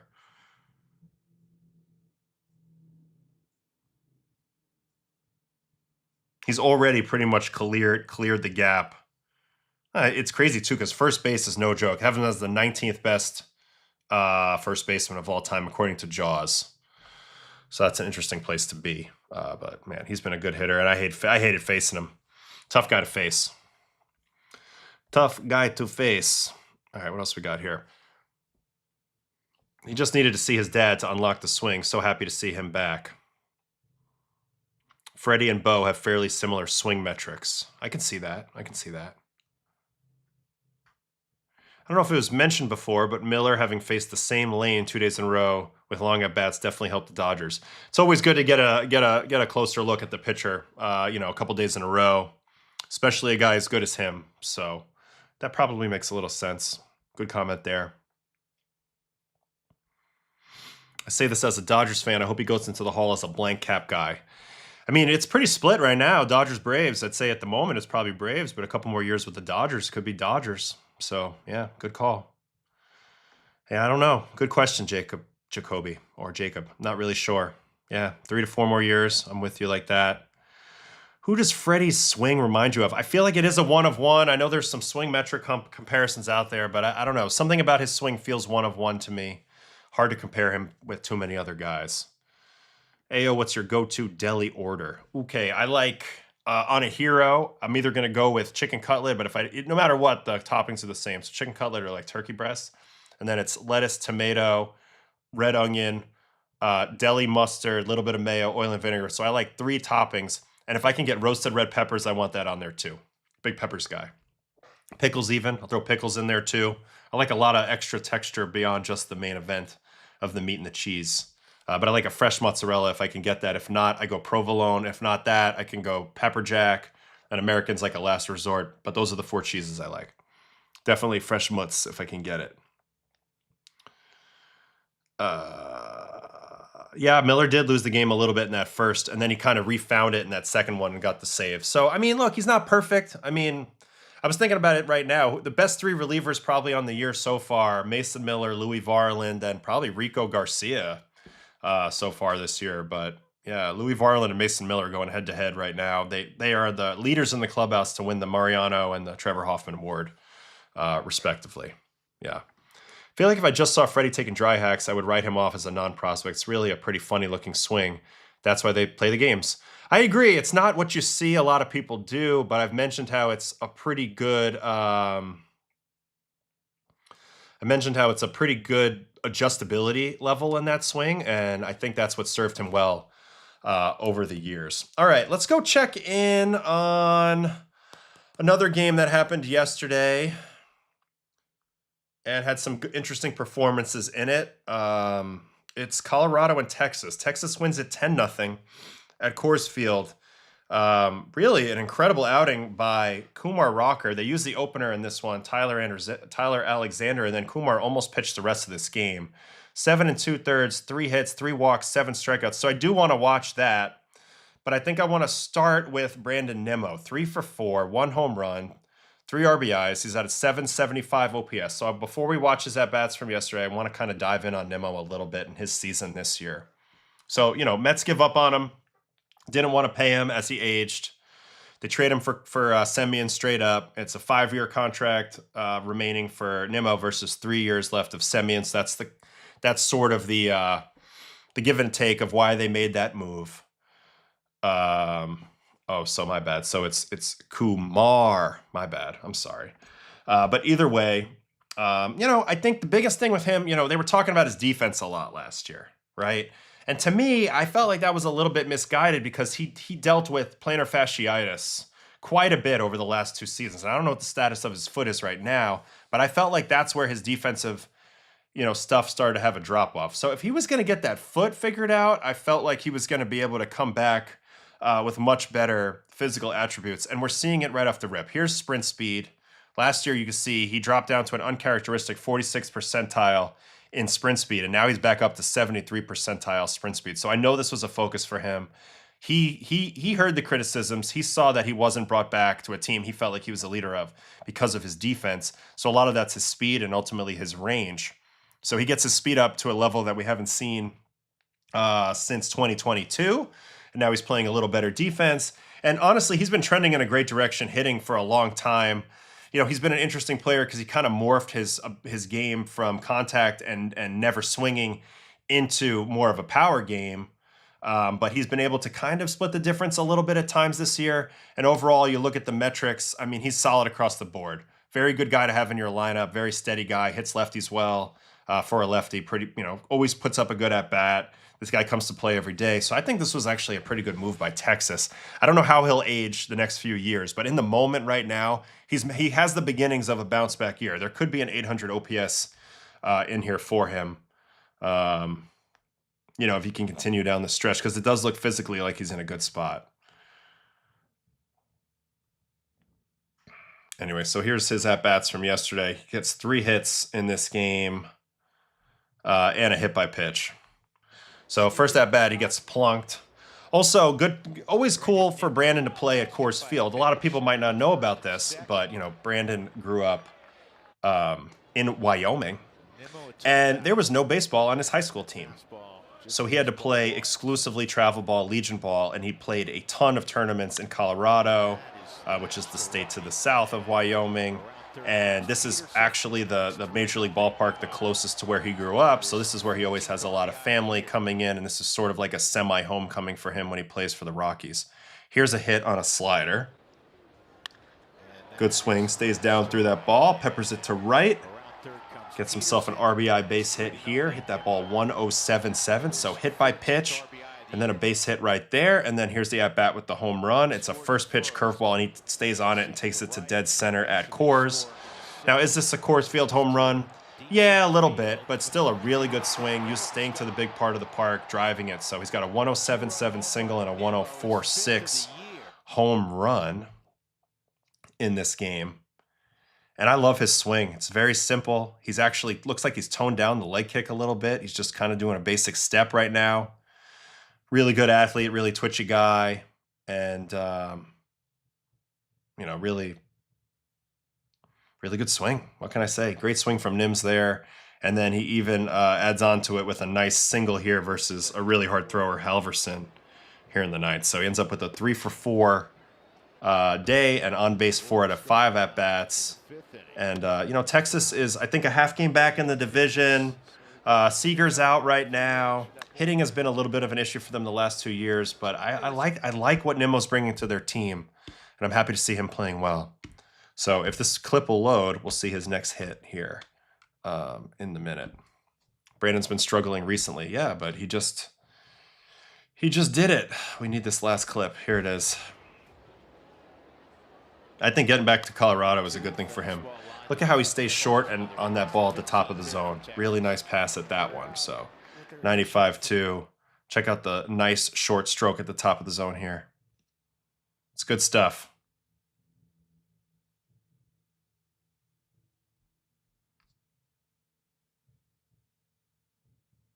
Head down on the ball. Such a fundamental player. So good swing there. All right, next on this, we're going to look at Kumar Rocker, as he had probably the best start of his season this year.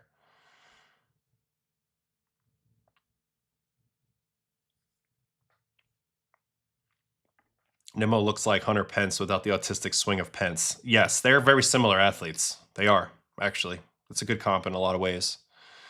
Even the way they approach the game, like very locked in mentally players.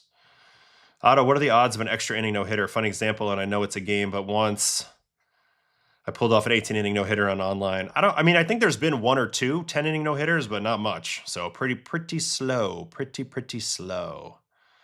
Ooh, here's a good one from the chat earlier. I'll watch Kumar in a moment.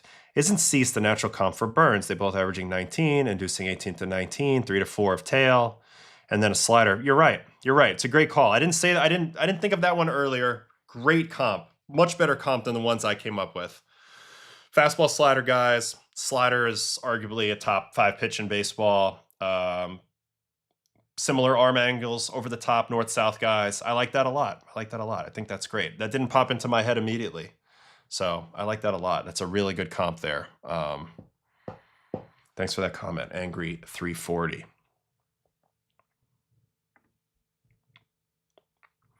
I think Nimmo's good stretch began in Houston. He had that amazing catch in right field, and he knew he was heading to Colorado. All right, can you go into the gyro slider death ball thing Kumar throws? If he's on, that pitch usually dominates. Yes, because we're about to watch him right now. So I'm going to talk about this a little bit as we watch him get his outs. So this is my first time really watching him today, this year. Because he wasn't as good last year, and he actually went away from his best pitch, which is that slider death ball. So let's see if he gets some outs with it today, and then I'll talk a little bit about why that might have been effective, especially at Coors Field, but what makes it such a good pitch. So there's a hit from Troy Johnston. Here's another hit on a sinker. I think for Kumar, what's been going on with him is he's been trying to figure out who he really is as a pitcher.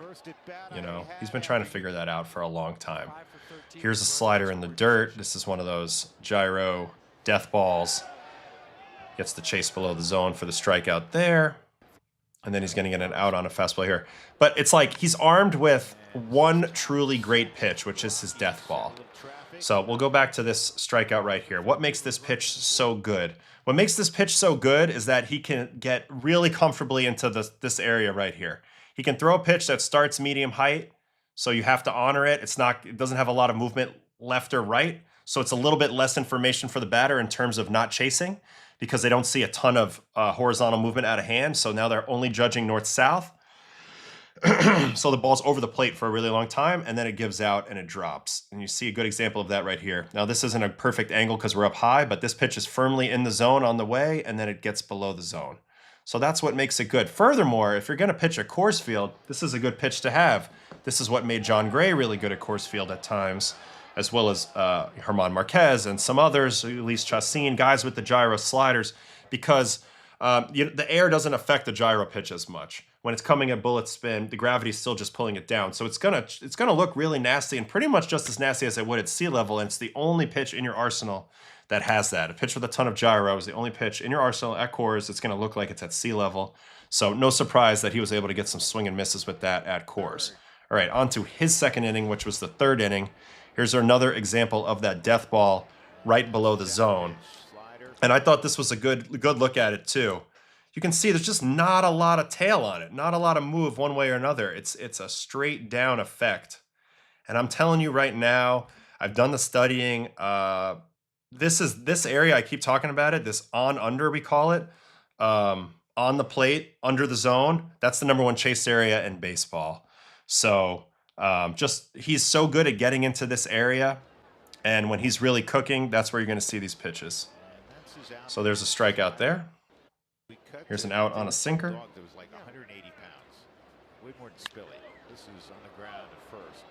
Gets a roll over there out of Moniak, who's been very solid this year. And then four-seam fastball to Hunter Goodman. Ground ball over to third. Josh Young, so a very easy third inning. On to the fourth inning. It's also like, he was like, what, like 96, 98 at Vanderbilt? And now he's like really like 92, 95. So he never has had great shape on any of his fastballs. And now the velocity is nothing special relative to MLB average. Honestly, he's got weird pitch movement. So it really is all about how much he can throw that slider without it being too much and finding other ways to get some contact outs. There's another strikeout on that slider. Same thing again. It's below the zone. This one actually had a little bit of right to left movement on your screen, but again, it gets below the barrel. Nasty swing and miss pitch. Here's a cutter, which is oddly what he favored a lot last year, which I thought was a little odd and made no sense. I like him going cutter to slider, but I don't like him replacing slider with cutter, if that makes sense. All right, here's his fourth inning. He's going to get a strikeout on a sinker here. Kind of just middle up. McCarthy comes in underneath that. Here's another strikeout on a slider to Julian. I also think he's probably, his stuff makes more sense versus lefties. So this one wasn't below the zone, but again, it's kind of a late bite and they swing over it. Nice pitch. Sinker coming here to Willie Castro, and he gets the fly out on that. Look at Ozuna hustling over there. So another very efficient inning, and he's going to start the sixth very efficiently with a first pitch out on a cutter to Moniak again. Moniak's rolled over twice in a row to first base. Here's another out. Hunter Goodman on a slider. So again, just riding his best pitch, as he should. And I actually think he's a really cool candidate at Coors just because he has the pitch that is not affected there the most, which is this death ball type. There's another one lined out to left. So in another extremely easy inning in the 6th. 7th inning coming here. Here's Tovar. Ground ball to short. Easy play there. Here's a hit. Troy Johnson. So Troy got on twice versus Kumar. That slider didn't get below the zone, so he was able to get that to a hit. That's just the difference is the location. Same movement, but starts this one too high. Ends up in the middle of the zone. Gets whacked. Yeah, he knew it right away. He knew it right away. Watch Kumar's reaction. He went, yeah. Yep, he knew it right away. He hung it. All right, next up, Freeman. Line drive to first, double play. Oh, that's when you really know things are going your way. Getting line drive, double plays. And then on to his last inning, the 8th inning. So a very efficient game. There's a pretty good changeup below zone. Berger with a nice catch and run. One out there.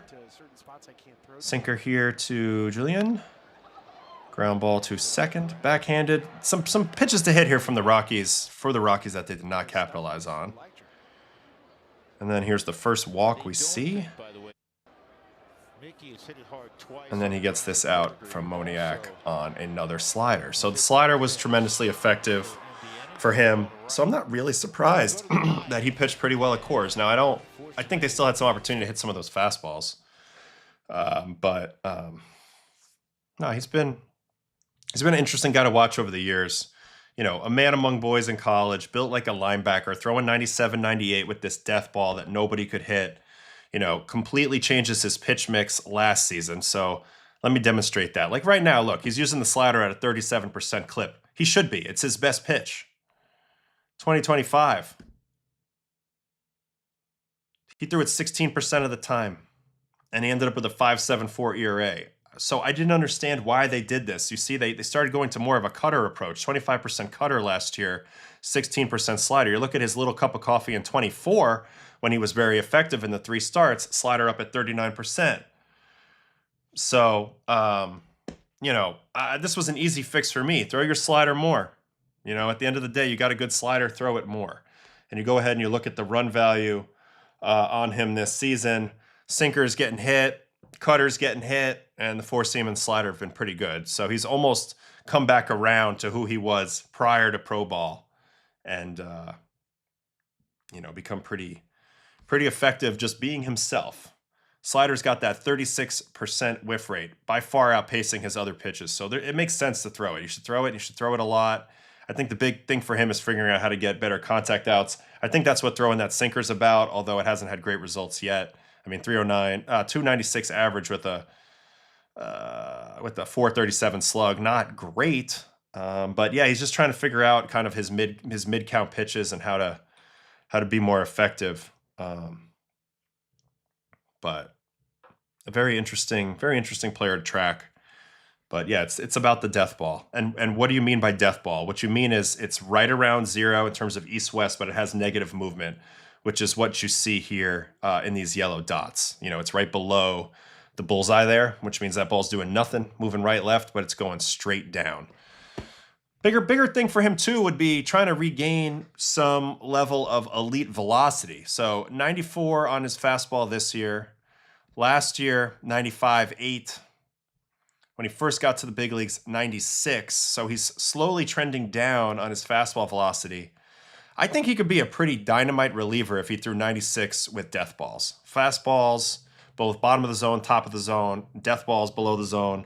I think he could be dominant. But you know what? They're not going to move him out of it now. 3.6 ERA through 45 innings. So the results have been fine. And really, there's no reason for them to run from that now, given some of their injuries that they have as well. But I do think, this is a little bit of a ticking time bomb because he's a one-trick pony at the moment. It's just really slider. Everything else is kind of weak, and that's what the expected numbers kind of reflect. So That's kind of what I'm seeing from him, and that's our Rangers talk for the minute. Let me get in here in the chat. There's a ton of stuff here in the chat. Vandy legend. People were so mad when the Mets didn't sign him. They balked at some medical concerns, and then he had to sit out and wait for the next draft. Yep. Death ball is what our old heads would call a power slider. Yep, same thing. Is Kumar's pitch similar to Senga's ghost pitch? Yeah, in a way. They both have a ton of gyro spin. They're both designed to be chased right below the strike zone. That's the same idea on both of them. So they are similar in a lot of ways. I would agree with that. If I remember correctly, he had some kind of injury that lowered his velo. Don't quote me on that.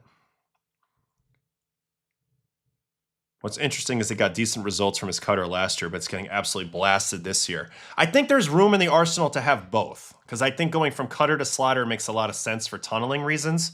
But to like replace your dynamite swing and miss pitch with a pitch that doesn't get swing and miss, probably not a good idea. Probably not a good idea. So we'll see. Does your approach change at all when you're up like 6+ runs? Yes, a little bit. I mean, it just reinforces even more. I have to be in the strike zone. I have to make the other team beat me. I can't give them any free passes. Make them beat me with a bunch of hits. So it just reinforces that more. And sometimes you know that they're starved for base runners, so they're taking a lot. So you can kind of throw like a pitch, like a four-seam, crappy four-seam down the middle. For me at least, like my four-seam wasn't my best pitch, so I would throw that, early in the count, middle, and be like, go ahead, swing if you want. If not, I'm 0-1, and now you haven't seen any of my best pitches. But that's the idea. Just keep staying on the attack, force them to earn everything. Yeah, Mars Savant page, not ideal. I agree. And I think it reflects the reality. I mean, he's a one-trick pony. He's getting away with it right now, but it's probably not sustainable given his current level of stuff relative to everybody else. Any analytics specifically that show the need for the opener? I guess, look, some guys have really poor first-inning ERAs. Like, it's just the thing. They don't come out sharp, or they don't match up well versus the top 3 or 4 guys in an order. So those are the analytics that'll push you into bringing somebody else in. Get that first inning started. Give that bulk guy or starter, give him the middle of the order to the bottom of the order when he first takes the mound. So if he's not as sharp, he's not dealing with the other team's best hitters, or he matches up better against them, or maybe it's a different mindset. So those are all different things that you're looking at. And maybe the numbers can help reveal that a little bit.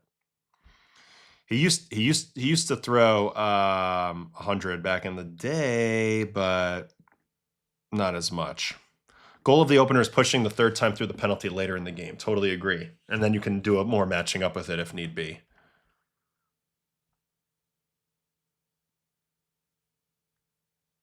Are you and Murphy going to take Benetti to Mickey's house? I feel like it's on Jason's list of things to do. Not sure.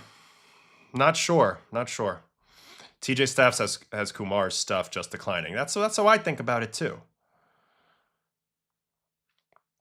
Is the death ball not grading out how well despite how effective it is? I think it's because it's lost velocity. He's averaging 83.6 on his slider this year. If it was 87 with that same movement, it would grade really well, but the velocity's hurting it in the grade. Mets had 2 straight horrendous first-round picks with Pareda and Hauk. It's a big deal to get those guys right. It's a big deal. Are you going to have Thornton debut video? Yes, I will have a video up tonight of watching Zach Thornton. I think it's Zach Thornton, that's his name, right? Who's debuting tonight for the Mets? I will. All right, okay, so let's do a quick Roki watch from a couple nights ago, because Spectre's asking for it in the chat, and then I will have 2 prospects to look at, and then I can wrap it up. We love Andrew Fisher. He's been banging, one of my Italian friends.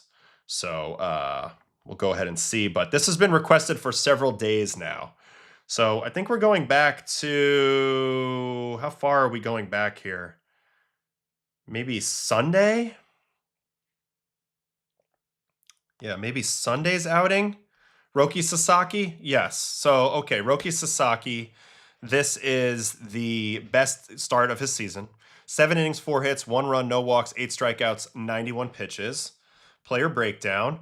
They finally are tagging his pitches correctly because he's throwing both splits and forkballs. Don't forget, we were one of the first people to ever notice this, and I discussed it right away, why it mattered, why it didn't matter. So we were on it from day one on this program, and I feel proud of that.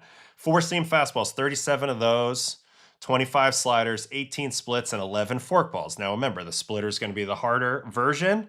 He's going to be able to command that pitch better, and the forkball is going to be the more swing and miss version, or it should be on paper, and it's going to be harder to command, but he's going to use it ahead in the count a lot. 32% whiff in this game. He actually had a higher percentage whiff on the splitter, even though I just said that's not usually the case. But this is also a big development for him. 58% whiff on slider in this game. So I'm going to watch every pitch. I'm going to speed watch every pitch in this game. And that way we can kind of, get into it a little bit. Angels, Dodgers, Freeway Series, Roki Sasaki, best start of his season, maybe of his career to date. So let's check it out and see how he did it. First batter of the game, Zach Neto, 94-7 line drive right to Muncy, 1 out. Here comes Trouty. 4-seam strike. Here's the forkball, which I'm guessing you're only going to see mostly with count leverage when he's ahead in the count. I don't think you're going to see a lot of the forkball variety of his splitters when he is behind the count. I think you'll see the faster one because he can control that a little better. Again, because he's a little more on the ball with his fingers and it's not as much of a slip out of your hand style pitch. All right, so 2-2 slider away, fastball in. Here comes the forkball. Gets the foul ball. Now to the 4-seam here. Fouled off there. I do like his 4-seam when it's paired after a forkball because you get the huge speed differential. Slider there, great take by Trout. And then he's ended up getting a hit. So this was a really good at-bat by Trout. First at-bat. And he gets a pitch that he likes to get, which is that down in the zone fastball. So great at-bat by Trouty, ends up with a double there. Next up, Noah Shanuel. First pitch forkball. So maybe he'll go to it a little bit in leverage, which he does there for the strike. Back to it again. Just inside for a ball. Now to the 4-seam. 3 pitches, split fork slider with a stuff plus over 120 for this game. So that's huge because before when he was just throwing 2 pitches and it was the forkball and the fastball. The fastball is definitely a below average fastball. I think we've come to understand that now. And even though the forkball is plus, if he has a zone rate of 20% or whatever, they can eliminate it. And so it was getting tough as a starter. That's why you saw so many walks and stuff like that. But here's a strikeout on one right here. Nasty. So a big strikeout there of Shanuel. And that's going to bring up Jorge Soler. But again, like when it was just 2 pitches, I think it was a lot easier to game plan against. And now you don't really know what you're looking at because he can throw a couple off-speed pitches behind in the count for strikes, sliders and the splitters. And then he can elevate with his 4-seam, which now is going to look a lot faster because he's slowing you down so much more. And he also has the slow version of the split, the forkball, that he can unleash with 2 strikes as well. So I like his mix so much more. I do think sinker's coming. More sinkers coming for him, but I mean, you got to be encouraged by the adjustments from Roki in terms of his pitch mix so far. So there's one behind in the count split forkball. Now he's going to the split. This is the harder version, and he pulls that one foul. But the ability to throw both of these is a relatively unique skill and also pretty rare to see it at all. And so I like it because it's unique. There's a splitter strikeout. Devastating pitch right here to Moncada. That's filthy. All right, next up, Joe Adell. In his prior start, Orel made note of Roki's right knee movement in the windup versus stretch. He was actually pitching better out of the stretch due to less movement. I could see that maybe. Because sometimes he doesn't get it. He'll go really high leg kick with nobody on, and he'll go into this like abbreviated leg kick with guys on base. And yeah, I could see his knee not caving as much. So good. Obviously, Orel watches all of his pitches, so he's pretty tuned in to what he's seeing. There's a strikeout on a high slider. And now here is Josh Lowe. Got hosed on that pitch. I'll tell you what, that's a lot of pressure on your 4-seam strike. He's got a Hideo Nomo leg kick, except he doesn't turn completely around like Nomo. Were we able to compare his back leg in this game versus when he was struggling last month? Probably, but probably not that easily. I tried to do something like that earlier and I failed. The fastball sitting 95-96 still concerns me a little bit. It's not like, I think that's fair. It's not a great fastball. I think we've come to understand that now. So that's why it's even more important than ever that he has developed all these other pitches. Like, this is a really good slider for Chase here to Logan O'Hoppe.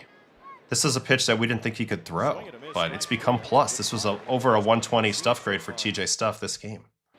And here's another strikeout on a split to Frazier. So, you know, he's going to have to throw fastballs, and obviously the velocity helps, but I just think even at 98, it's not that special. And so, yeah, these other pitches become that much more important. While I was watching Eovaldi the other night, kind of reminded me of Roki with high velocity fastball with average movement and plus splitter. Is Eovaldi who Roki should try to emulate? Yeah, Neil, in a way, yeah, because Eovaldi did learn to become a pitcher who understood that his fastball, despite having great velocity, wasn't that great of a pitch on its own. So he did have to learn how to move it around, use it less, go kitchen sink on the other stuff, and I think that's a great comparison. So he pops up Trout on that slider. Here's a hit to Shanuel on the splitter. Little pulled grounder through the hole. Here's a strikeout on a slider to Jorge Soler. Perfect pitch, and now that gives him all three of his chase pitches too. He's going to be able to get into the happy zone, right? He's going to be able to get into this below the zone area. So he should be able to strike a lot of guys out with this. And because he's toggling them as much, they don't get to see the exact same movement out of his hand too often, and that makes everything play up. So the Dodgers are doing a great job with him. It remains to be seen if this will ultimately work or not, but I like what they're doing with him. All right, so there's the one run he gives up. It's a little ground ball with eyes off the bat of Moncada. And then he's going to get Joe Adell out here with a fastball. Must have slowed him down there a little bit because that was kind of middle, and he was beat by that. And that's the end of the fourth inning. Fifth inning, leadoff hit here by Lowe on a fastball down. He never wants to back himself in a corner where he has to throw a predictable fastball. I'll say that. All right, Logan O'Hoppe struck out that first time, doesn't want to strike out again, and ends up grounding into a very easy double play here. First pitch fastball in, hammers it right in the ground for a double play. Then a 3-pitch strikeout of Frazier. Off-speed fastball. That's how his fastball is going to play, is when he slows you down enough. And then here in the 6th inning, Mets are actually making their way up. fastball looking. I want to watch this hole at bat versus Neto. I know I skipped a few hole at bats, but I'm curious because this is another weapon for him, is the low freeze. Splitter. Here's a 4-seam. High target. Gets it to medium height, fouled away. Here's a slider. Let's see if this pitch is below zone. It is. It's below zone, and Neto takes it. So you got to imagine this ball came out on the outer lane, and then his eyes told him this ball's heading down, I'm going to lay off of it. And then you see this pitch comes out kind of in the middle lane but down, the outer lane but down, and he makes the same swing decision, but then this one hugs the rail for a freeze for strike 3. So that's the low freeze should be available to Roki, and he executes on that right there. And I love when he goes fastball to finish after the slow stuff. That's another way he can pitch as well. On the side of his head too. All right, Trout here. Going to get him out on a 4-seam. Gets it to that up and in. It's not complicated. You get it there. You got a shot to get him out. Even though he takes you to the warning track, it's not quite enough. Can of corn. And then another out here. Shanuel. Fastball up in. Gets it to a good spot. Pa has running down absolutely everything. And on to his last inning, which is the 7th. First pitch out of Soler. Gets him on the ground. I think you'll see sinkers at some point, just because I think that'll give him 2 fastball shapes, so his fastball's not as much of a sitting duck as well. Like, you know, you got the 2 splitter shapes, let's give me the 2 fastball shapes, and then we'll be cooking with some gas here.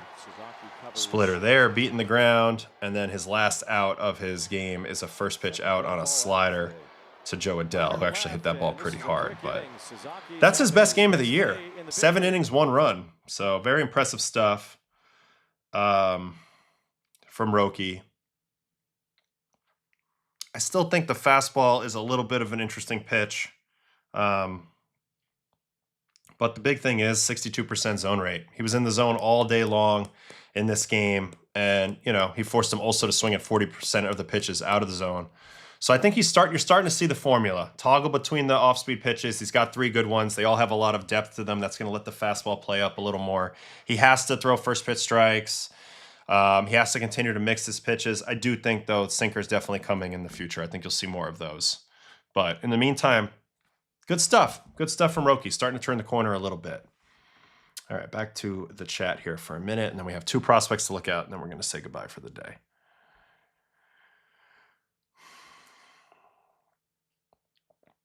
AO, remember you mentioning bullet sliders generally register higher than average whiff rates, whereas sweepers are often thrown with the intention of inducing wing contact. Has Griffin Jax transcended this dichotomy with this 88.5% mile per hour sweeper, 44% whiff rate, 120% stuff plus on TJ stats?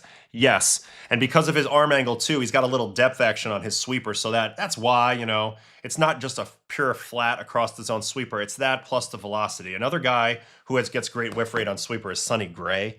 And it's honestly because it has depth too. So your traditional sweeper, the one I threw, the one you see most of the places across the league, is just this action, right? Just straight across the zone. That's not as good for whiff because, you know, if you have a bat's coming in this horizontal plane, right? Ball's moving away from it.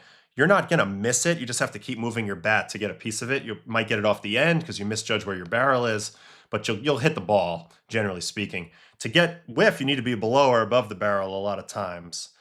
So that's what a little bit of depth on your sweeper will do. You know, it's sweeping across, but it's dropping. The bat comes, you just miss it. So, yes, he has transcended that dichotomy a little bit. Great comment there. You've made some great comments today, Angry340. When's his next start? Haters will hate, but true baseball enthusiasts, I presume, will be watching with great interests. He should be coming up soon. So he pitched Sunday, right? So Monday, Tuesday, Wednesday, Thursday. Should be on tap for Friday or Saturday would be my guess from Roki. So we'll see him pretty soon. Weirdly, I would think Roki should do better against lefties with his arsenal. Yes, I think what he gets himself in trouble with, he doesn't have great fastball command, so he doesn't locate in on lefties very well. I think if he did a better job of that, it might be even better. Sinkers would be more like the splitter shape though, right? Kind of like the MI situation. Yeah, I just think it could really help him with righties, like early contact, jamming guys. I also think he could lead off at bats with sinkers versus lefties if they thinks they're taking, get a free strike there. They haven't gotten a look at the fastball. Now that fastball is going to play a little different on the vert spectrum.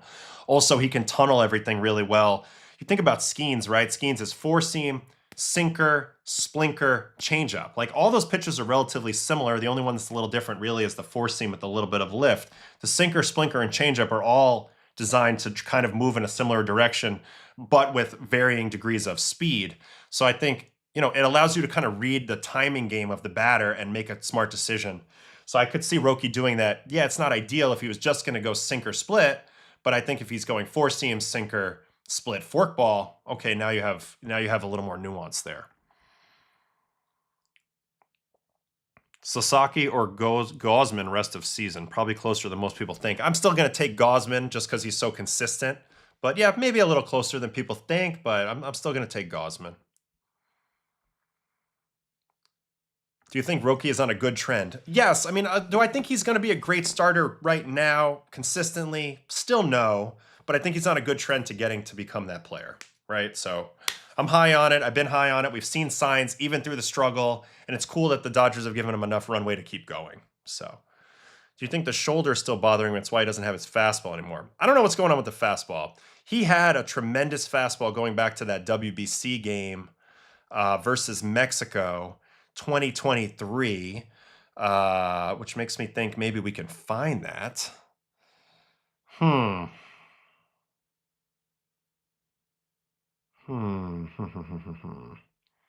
Let's see if we can find something.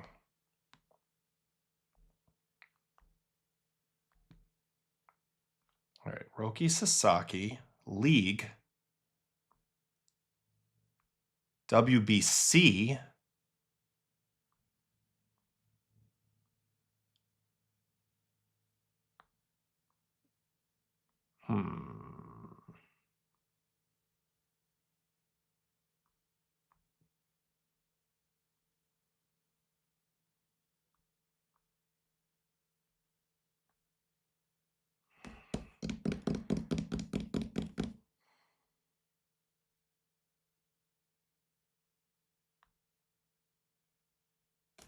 Wonder if there's a way to search by date. schedule, other, WBC, date. Got to go back to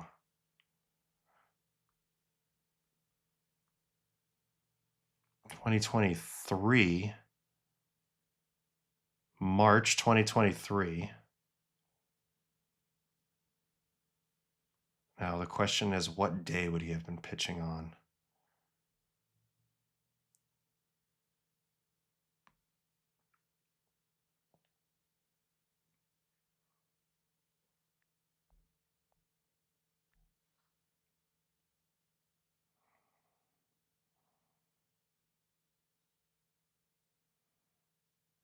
I just had it. Did I not just have it? I just had it. What happened? No.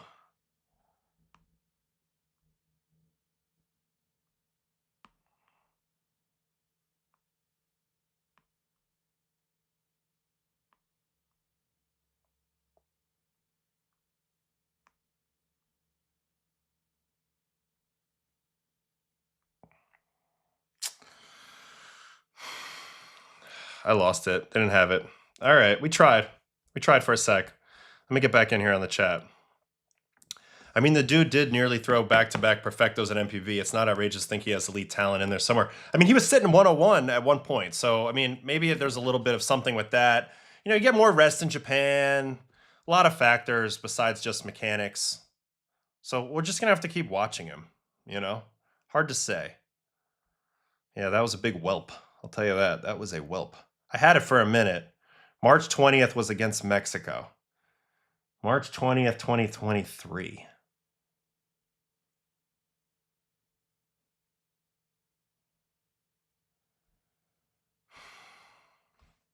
I just lost it. I don't know where it went. I had it a second ago. It's crazy. Oh yeah, WWBC 2023. I don't know why it would be game type. I'm lost on it. Doesn't matter. All right. Let's go back to the screen. I think I had two more things to quickly peek at. They're both prospects. I think Mitch built me some playlists in here.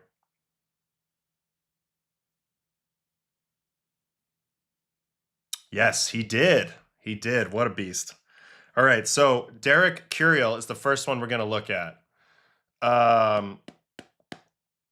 Derek Curiel of LSU. So this is him hitting. This is an outfielder. He is also in the first round conversation. So Mitch built us a couple playlists for a few prospects. We're going to check two guys. We'll check Derek Curiel and Drew Burress today from Georgia Tech. And then tomorrow we'll do a few more guys. You know, but hope everyone's enjoying. Oh, a little two-hand finish on the hack. Little high finish. Live show on draft day? I mean, maybe it's during the All-Star break. I think I'm on vacation, but at minimum, we'll do something on the draft for sure. We'll do a whole draft day. Ooh, a bunt hit. That's a beautiful bunt. Nobody's going to be able to get to this bunt. Curiel stumbling as he tries to get to second base. That may be the short. Center field. Let the ball travel. I'm trying to think, what's that swing look like? He's kind of got the hands out like he's a little Japanese, so a little bit of a Shohei setup. Obviously a different type of athlete, but it looks like a nice two-hand finish. Very fast. Seems like he's very fast. Oh, that ball's gone. Pretty flat swing, I would say. Nice swing there.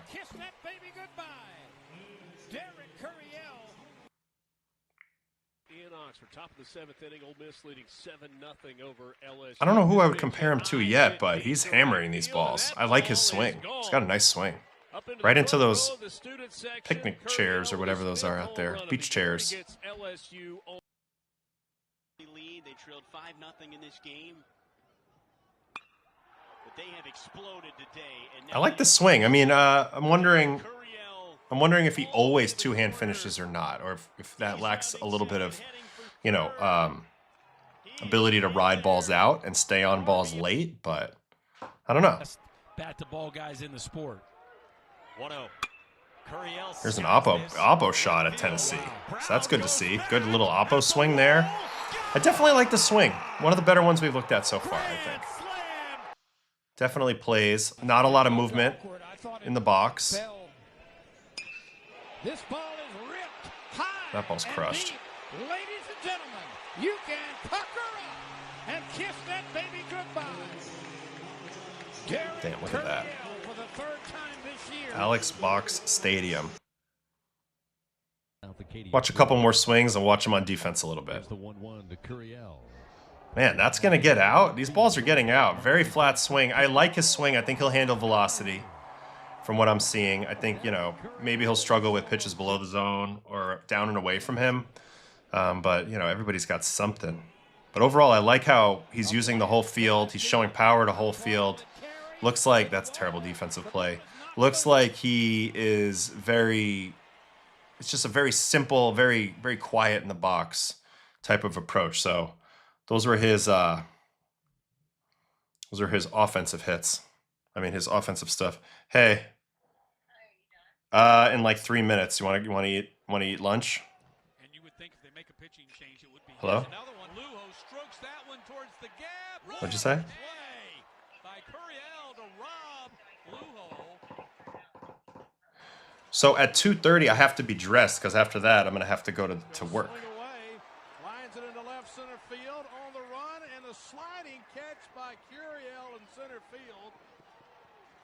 Okay. So should I dress? Should I take a shower now then and get dressed, and then come to you dressed up for lunch? You're not the only one. I'm sorry. All right. So I'll leave the house in like 15 minutes. Forward to center. Carry ball. Curiel jumps and makes the catch. Okay. All right, love you. All right, bye. So this is him playing outfield. He looks pretty good. I mean, I've seen some nice plays going back on the ball. I do think his arm is a weakness. So after this next play, we'll watch his arm. Oh yeah, he can go get it. He's definitely got some speed. So you're talking about a very rangy outfielder with a very nice swing at the plate. He stands fairly close to the plate. Looks like he has a possibility to stick in center field. I do think the arm is a minus, though. Let's find out about that right now. Because we have center field throws. Mitch was saying that the grade that he saw given to Curiel on his throwing arm was definitely very generous. So let's take a look at that. That looked okay. I mean, not a ton of heat on that throw, but it looked decent. Kid loves making the play showy. He does, yeah, for sure. I've absolutely drafted this kid in out of the park baseball before. All right, let's watch him make another throw, and then we're going to hop into Drew Burress next from Georgia Tech. Yeah, I mean, he's just not going to throw anybody out at the plate. You can see even the intent of that throw is just to hit the cutoff man. So nothing wrong with that. I mean, shoot, I played with some really good outfielders that didn't have great arms, but they were really good at getting the ball into the cutoff man, so it kind of worked out. But that's not a plus arm. That's a minus arm for sure. I would give him a plus swing, plus speed and range, and probably a minus arm. Not like crazy minus. I mean, we're not Bernie Williams, Johnny Damon, but like not a great arm either. Just definitely, I mean, doesn't even hit the cutoff man there. That's just terrible. That's just not a very pungent throw. So you're looking at center field or left field from this guy. Probably a pretty good hitter. And that's about it. Hesitated. He's being sent. It deflects off Milam, and there's no play at the plate. Everybody's safe. And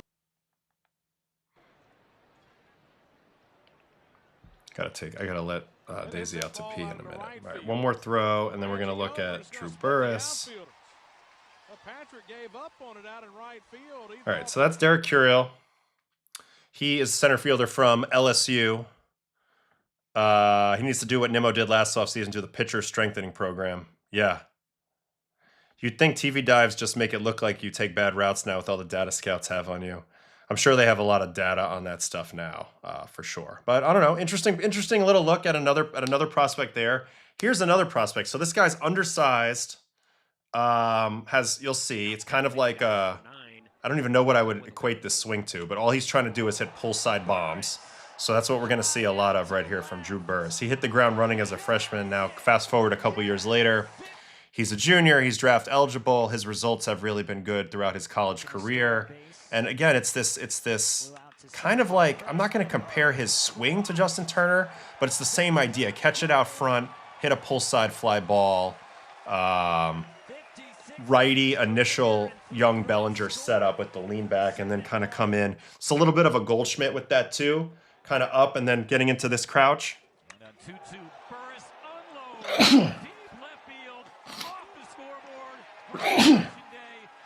Sorry for the sneezes. And just absolutely hammering balls pull side to left field. So, you know, we've seen a lot of shorter stature hitters come up right now in the major leagues and look very good with their strike zone judgment, the ABS with the smaller zone. Wow, this one was right center. He's got way more power than I would have thought for his size. That was a light tower shot. Paredes, Bregman, Arenado, lots of guys do it. You know, Mookie Betts, you know, all sorts of pull side pop. Actually, the stance is 100% Miguel Montero, but from the right side. That might be a good call right there, Gyro. I like that a lot. There's another pull ball down the line. So I don't know, like I don't dock him because he's not the most physical guy. I mean, he's gonna play, you know, infield. He's gonna have more power than you would think. You put him in the right ballpark for pull side, things are gonna play. Definitely seems like a winner from what I've seen. I've seen him talk a little bit too, and just a grinder. So I would give him a shot to be, you know, another Bregman or a Pedroia or one of these shorter stature guys taking on the league. You know, you think of like even AJ Ewing's doing a great job with strike zone awareness for the Mets. He's another young, short guy. So there's plenty of room for these guys. And honestly, he's hitting the ball a little better to right center than I would have thought. Now it is these metal bats, so who knows? But a little better than I would have thought with these weird gold helmets. And he makes it all the way to third on that ball, so pretty quick as well. All right, one more swing here. 2-2 pitch. Wham! Toward the gap and off the wall.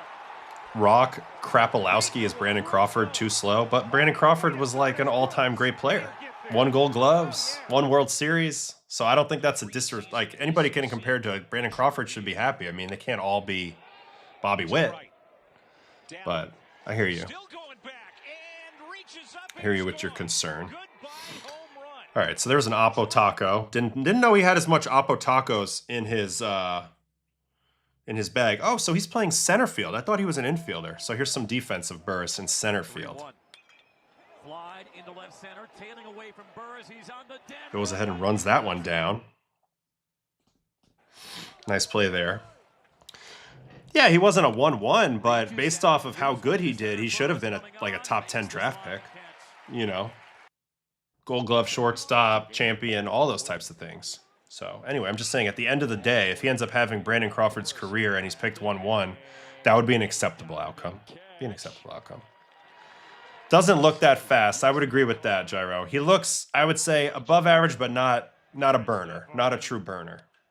You know? The former Seminole has come on, and the first pitch he throws is caught at the top of the wall. Nice little play there with those goggles on. Middle of the pack in walk rates, about average. Braden Dowd. Dowd sends it to center. Burress gets a good jump. Nice little slide there. All right, we'll watch one more of these and we'll check out his throwing arm. Nice of Mitch to build these for me. This is nice. I don't have to do any searching. He's already got the playlist locked in. All right. Hard to judge his center field stuff without the metrics because there's a little bit of like, you know, Varsho sometimes doesn't look that fast and he's like the best in the league. So, you know, sometimes it's hard to tell. All right, let's watch a few throws here.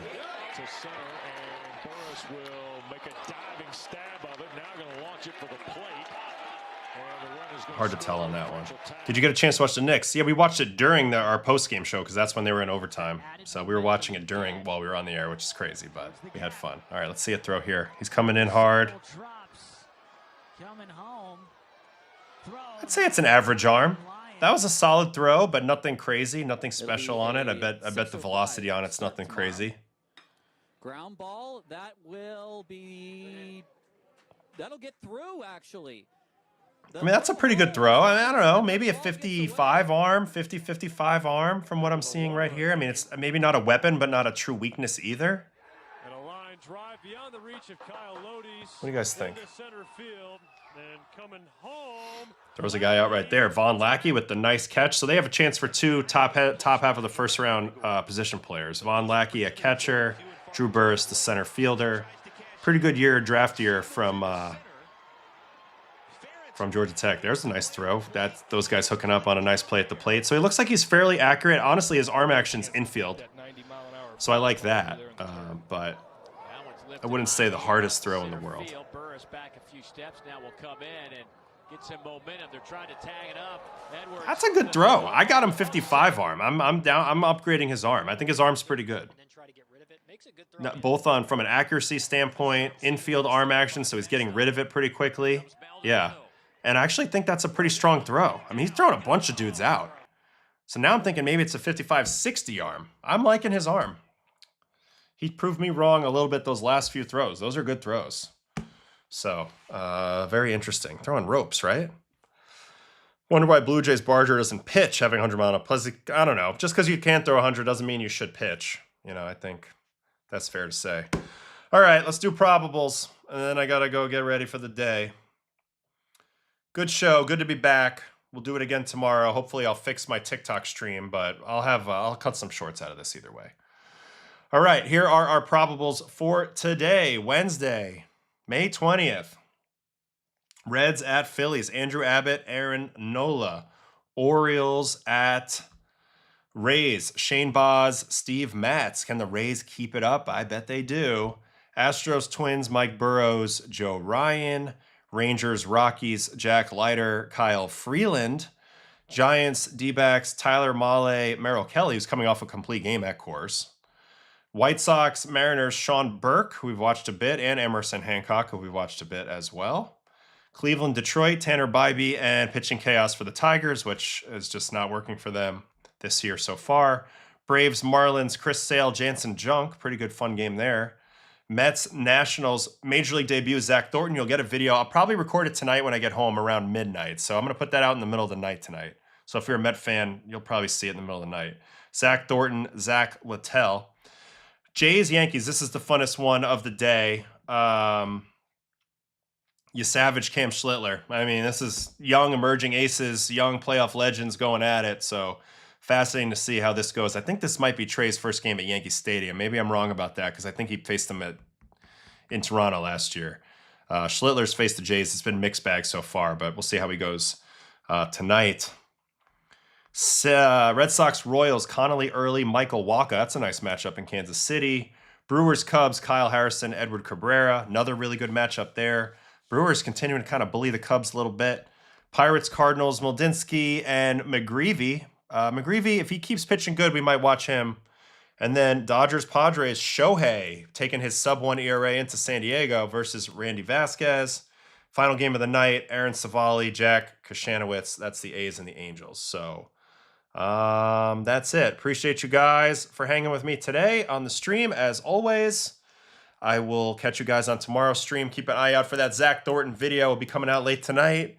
And it'll be obviously up there on the channel. So thanks so much for hanging with me all day today. You guys are the best. And I will see you guys tomorrow. Thank goodness we had internet tonight. All right, have a good one. Take care, everybody. Hope everybody's great. And I'll see you guys on the flip side. All right, bye-bye, guys.